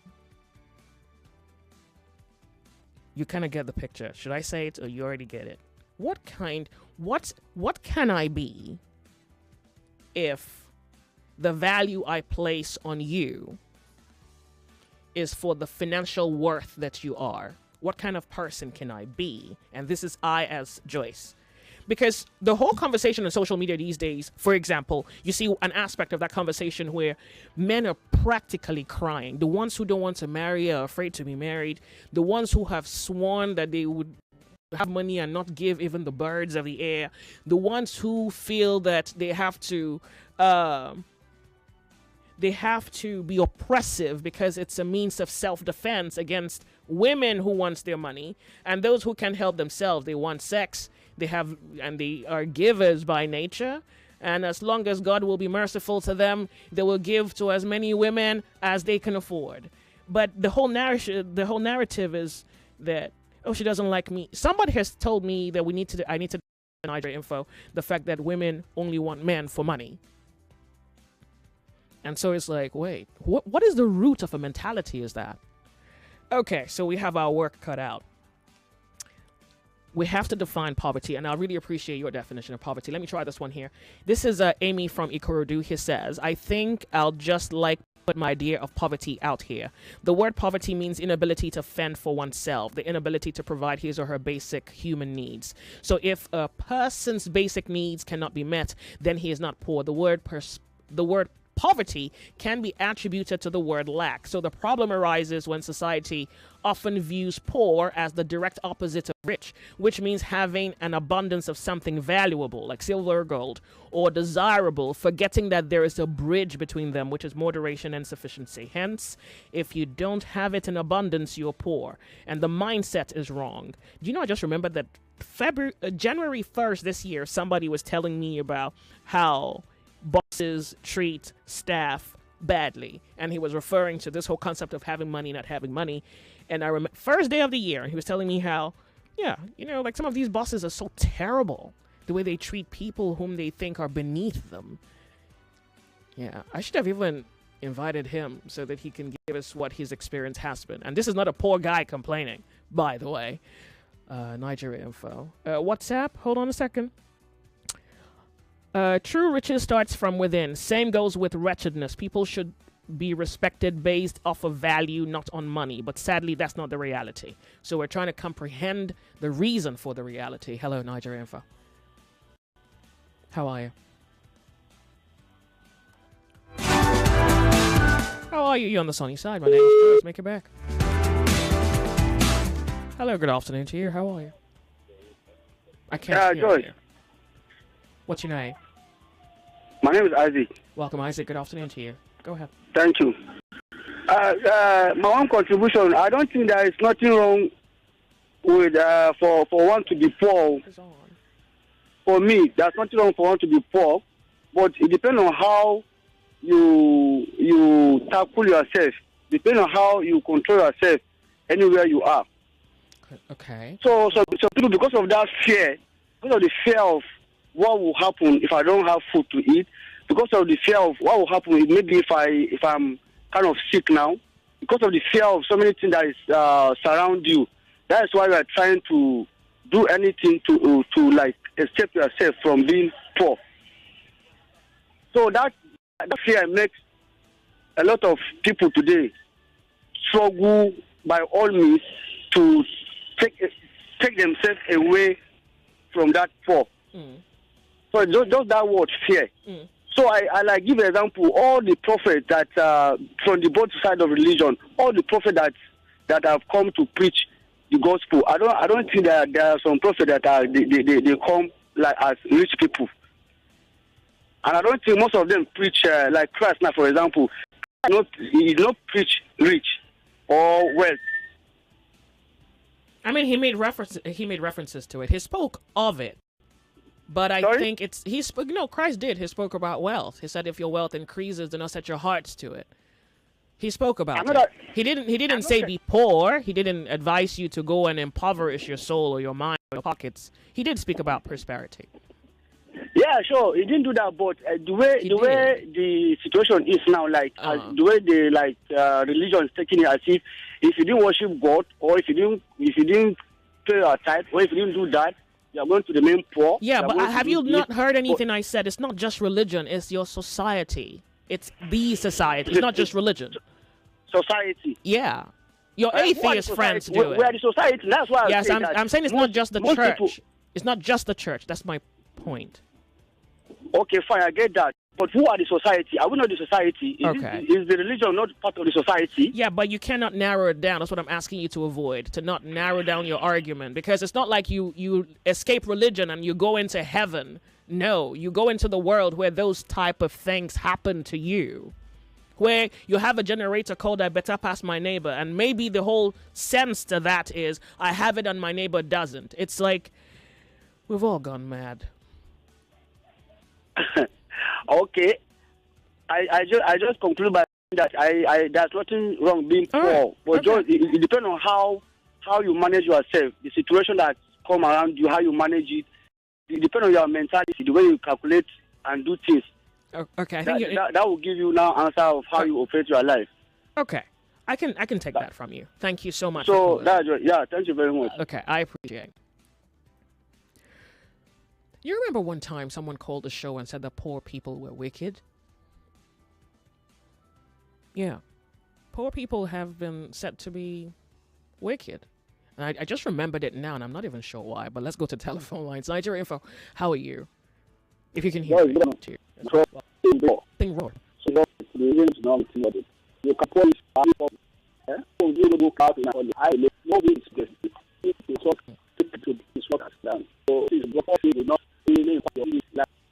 Yeah, but other bites. Yeah, but people who are not bites. What's the image?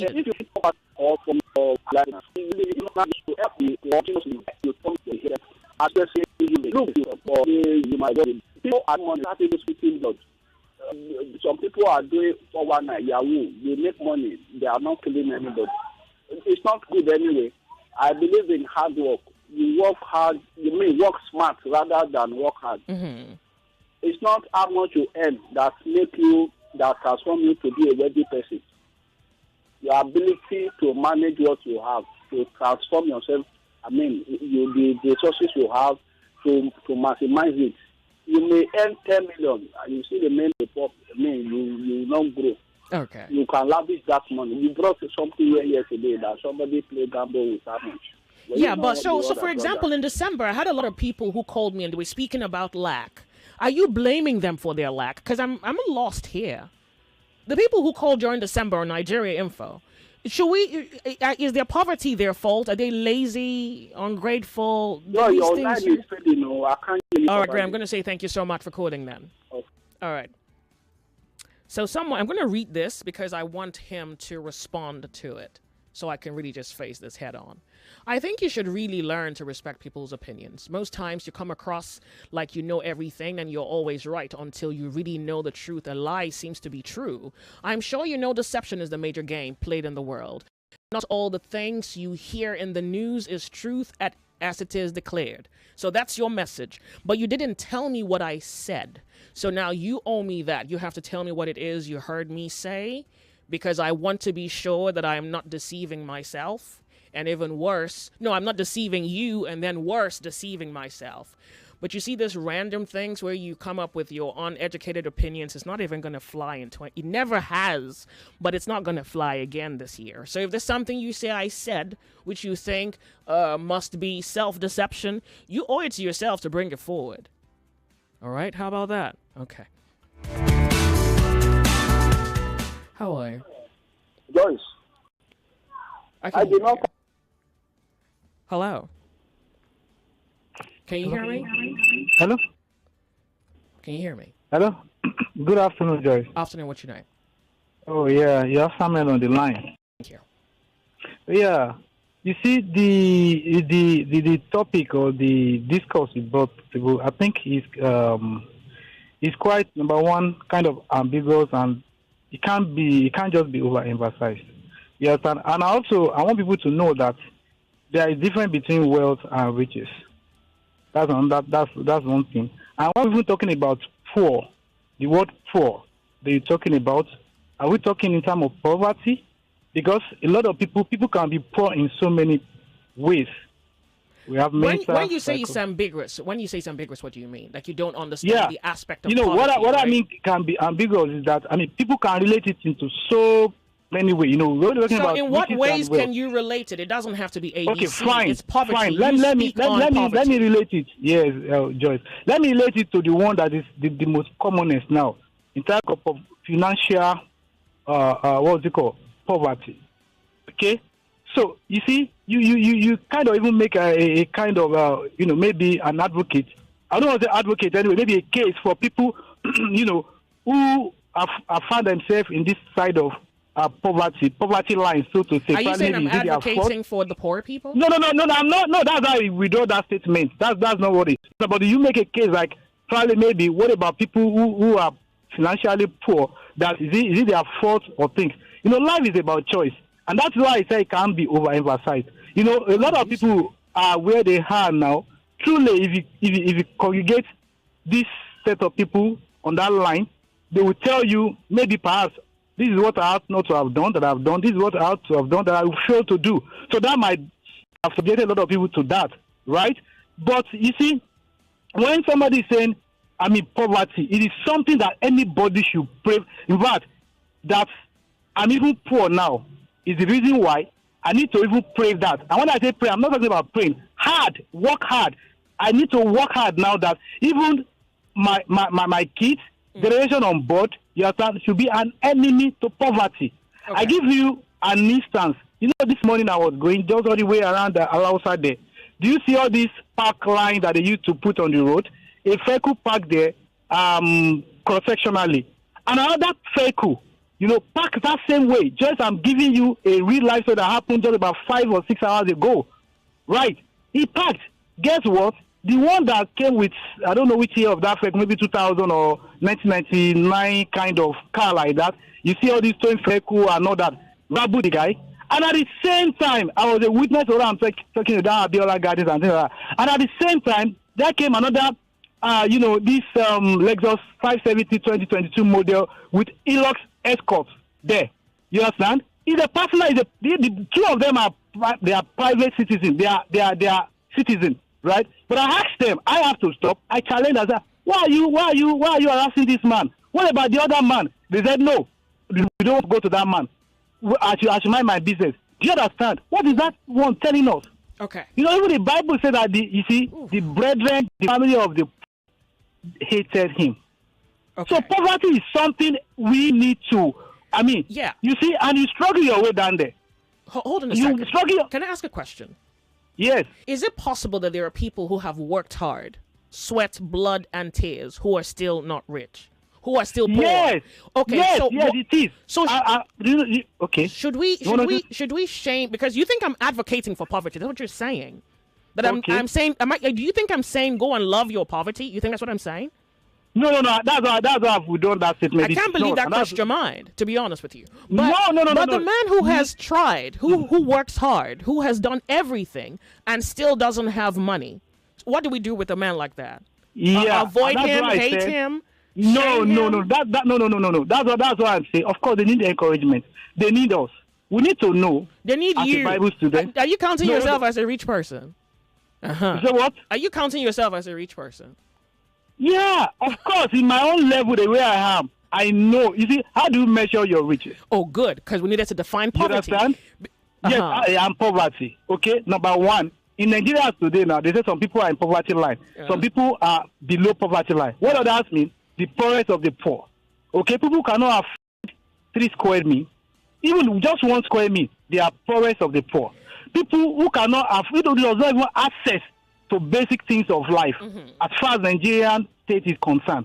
Yes, that is, you measure them. If you could see them, these are poor people. Then people in poverty line, perhaps they struggle to have 1 square meal.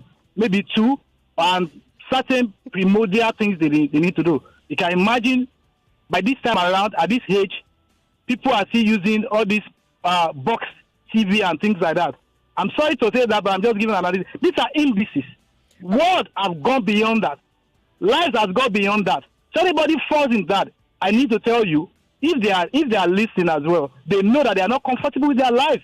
Those are the measurable, Are they deserving of respect and regard and dignity?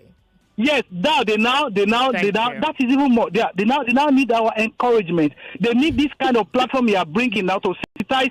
Don't patronize me. Thank you for calling. More conversation, more talk, more right after this. This is Ireti Bakare Yusuf, the host of Borderlines. First and foremost, it's been a whole year of the new show, Borderlines. We've covered several global issues, and we will continue to cover even more.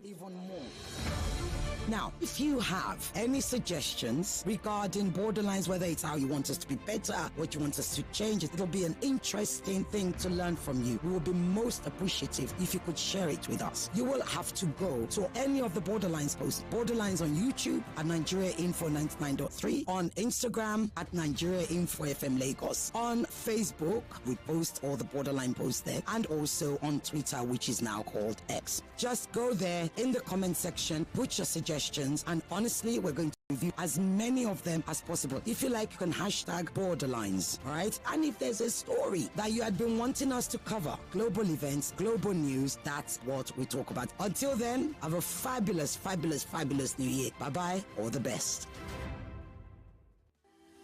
This year, Chocolat Royale proudly celebrates 30 years of creating delicious memories and crafting memorable experiences.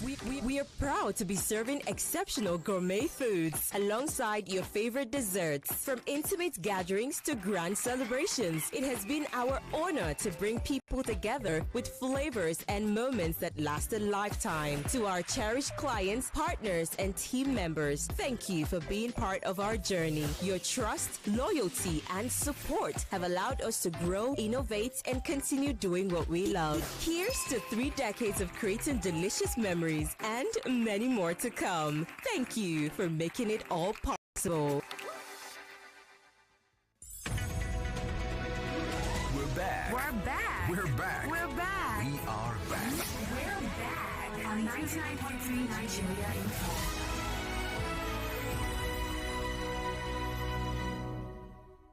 We're back. Okay, quite a number to run through. But what's your name? Ibilade. Okay, you say Jesus pointed more to the kingdom of God than to money in his teachings. Nobody should come on radio and say otherwise. Also, nothing is wrong in being poor. That is why Jesus alluded that as long as the kingdom of God is not yet fully established on earth, poor people would continue to be around, or would still be around. Greed is bad. It makes poor and the rich desperate. Inordinate greed for money and material acquisition is what Christ likened to the worship of mammon. You can be rich today and poor tomorrow. Nothing is guaranteed in life. As if there are no poor people in America and Europe. I'm saying this because of Gina's statement. Who is Gina? Oh, I guess the lady who called from America? Okay. You say going abroad does not guarantee an escape from poverty. Nowhere on earth is immune to poverty. Look at California, where the rich and highly placed socialites are rendered homeless because of wildfires. Well, that's not the worst thing to happen in California. It's like there's homelessness in California. I think, so I just Googled it. California has the highest percentage of unsheltered homeless people amongst all of U.S. states, and that's a rich state. With 2/3 of its homeless population sleeping on the streets, in encampments, or in their cars. Nearly 1 in 4 homeless people in the U.S. and 45% of unsheltered homeless people live in California. So yeah, there are other... Okay, so... Ooh.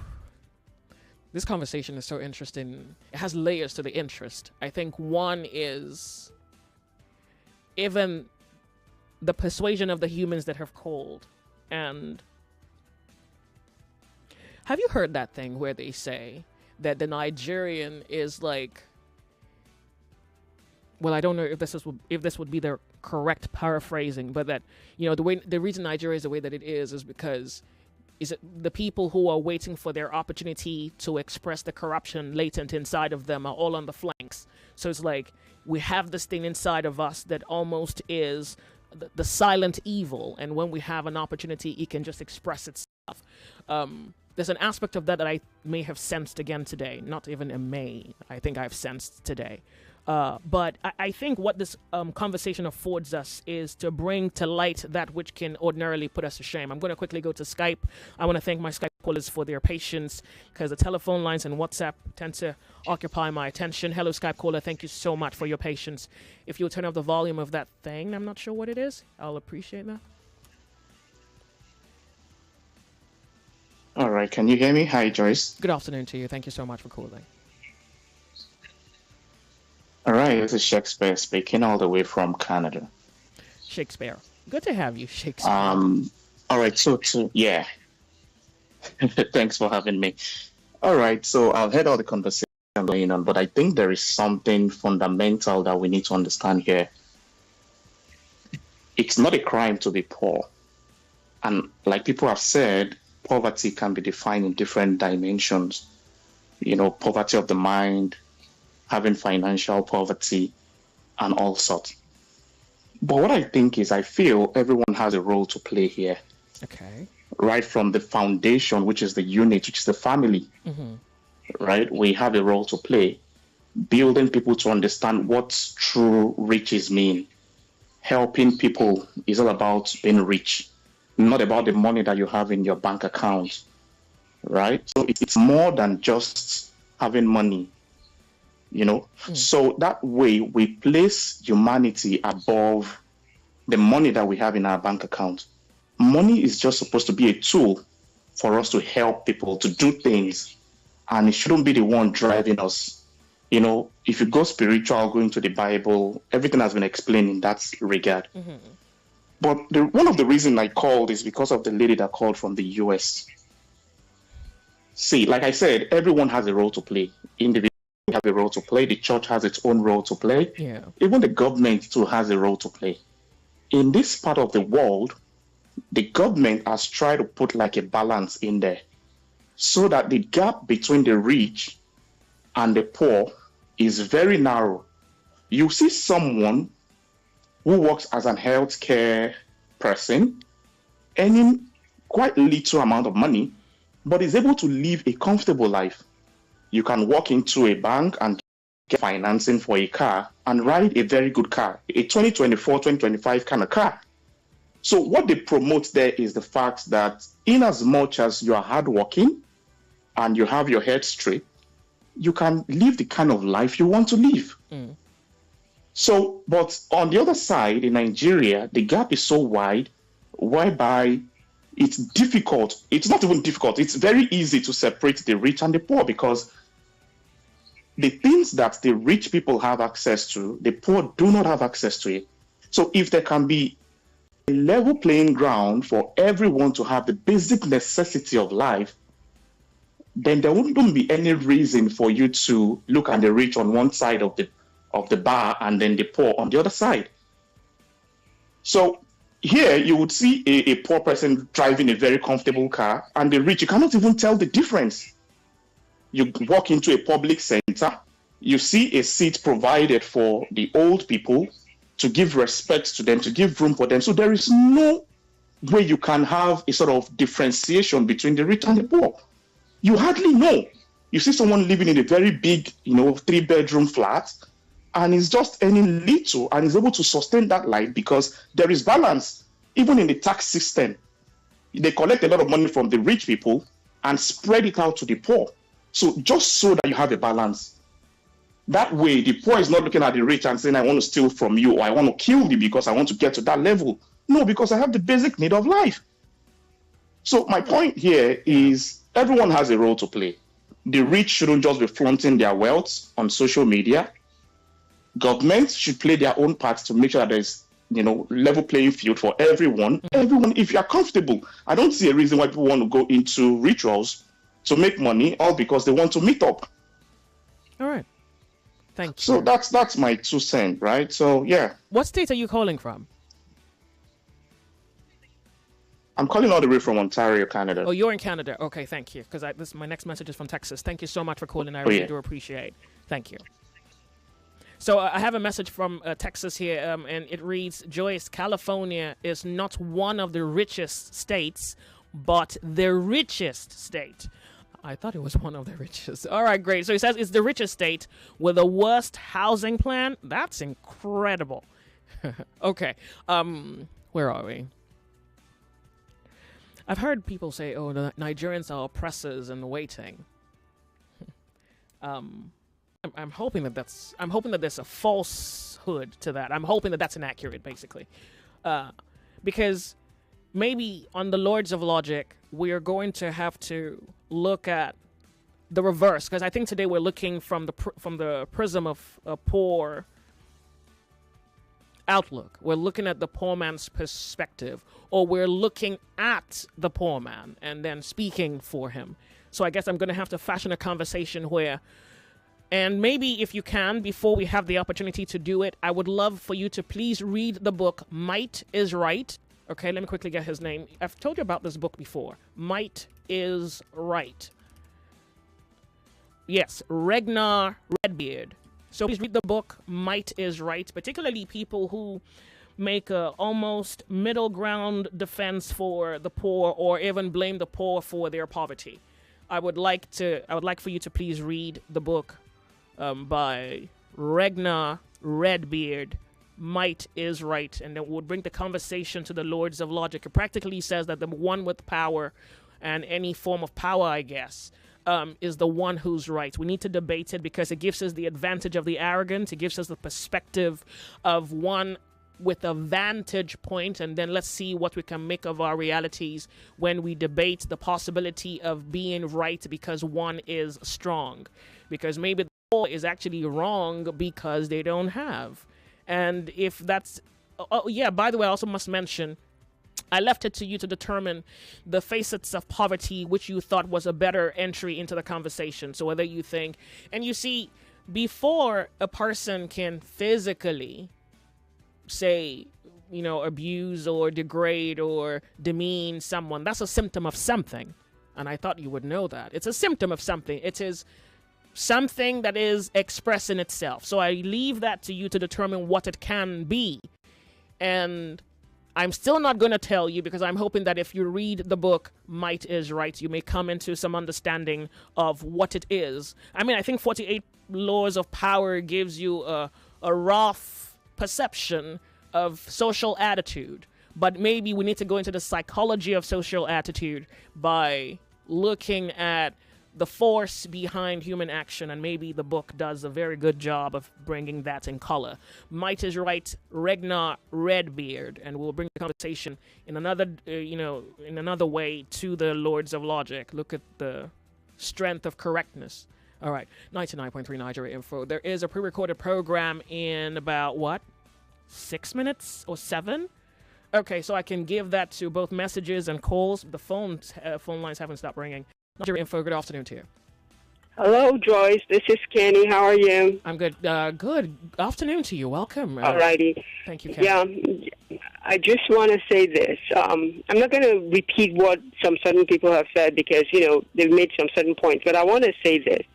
Anybody that talks down at people or tries to bring people down is definitely struggling with inferiority complex. They have a complex in them.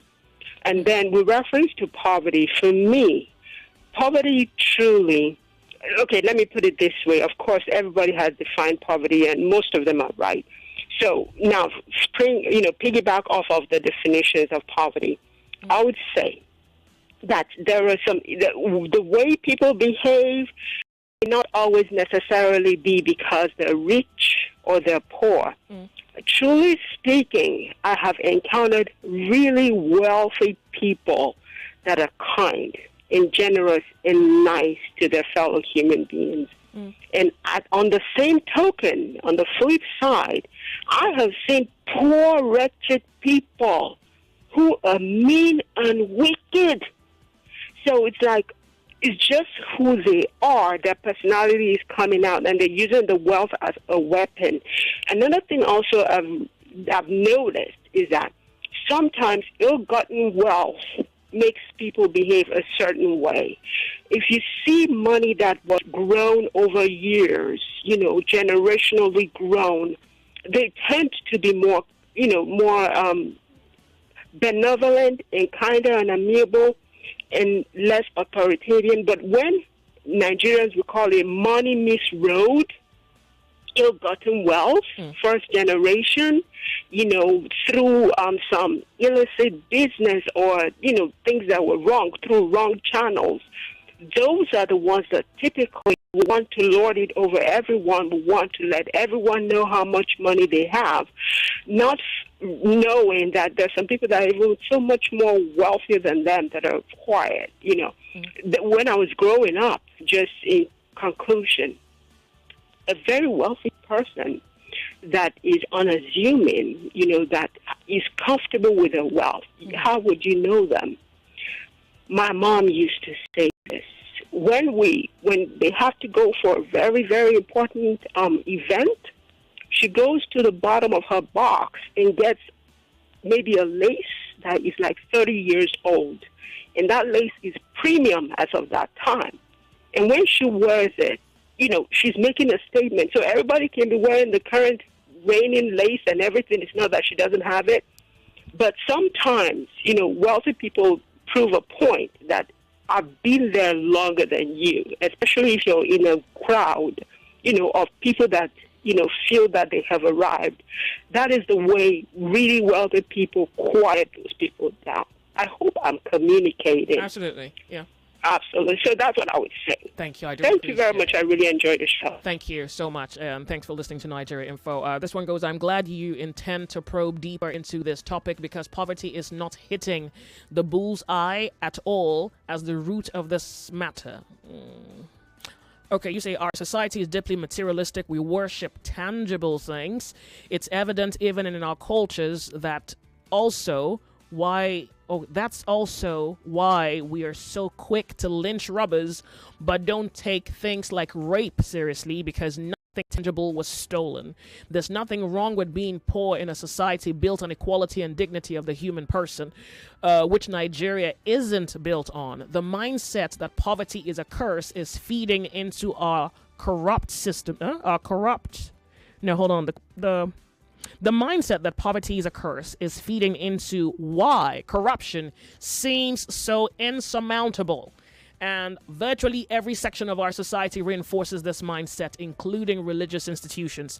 This is Dari. Thank you so much for your message.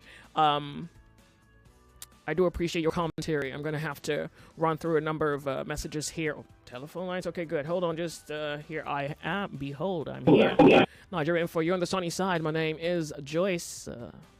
Good afternoon, Joyce. Afternoon to you. Thank you very much for calling. Yeah. Okay. Honestly, I just want to appreciate you for bringing this topic to forth. And also, I commend as many people that have spoken. Well, I hope my own summary in all of it, because practically almost everybody has spoken different dimensional, useful way. But the only thing I would just say is that for as many that listen and for as many that wish to learn from it, should know that, poverty, the poor, should be encouraged, should be brought up. What I mean is that I'm not talking about giving them money, but just as long as you identify, just go there, just go there, do everything about money. Just don't see as if, okay, fine, is there a mistake? Why not? Why is everything not about money? Why? Why can't it be about money? No, what I'm saying is that, when you see people, it's not that we see poor people, talking about people who, those who are financially poor.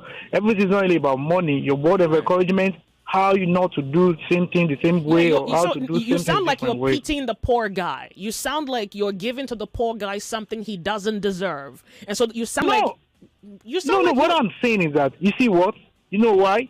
You get them more crazier. You get more, nervous when, like the last woman said, you are making them to see as if maybe it's their mistake, it's their ineptitude, it's their weakness, it's their unseriousness, or any kind of negative things they can put, But at least when you are involving, in their lives, not necessarily coming to their homes or anything, but at any point in time you see them, you come across them. Word of encouragement alone might put a breakaway or even a breakthrough into their next level of life. So that's what I'm just... Thank you very much for quoting. Thank you. Okay. I'm going to leave it at that. Okay, so ladies and gentlemen, the book is titled Might is Right. His name, it's written by Regnar Redbeard. And I was trying to capture some review here I could share with you in a few seconds, but I don't have that time on the clock. Pretty much just says, power is the origin of morality, and the rich define what's right and wrong is. Well, the sun has set in my work.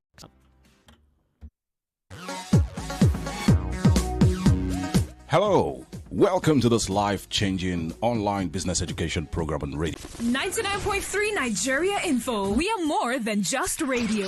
Subscribe to our YouTube channel at Nigeria Info FM. Check us out on Facebook at Nigeria Info 99.3. Follow us on Twitter at Nigeria Info FM and on Instagram at Nigeria Info FM Lagos for live updates as it happens. 99.3 Nigeria Info. Let's talk.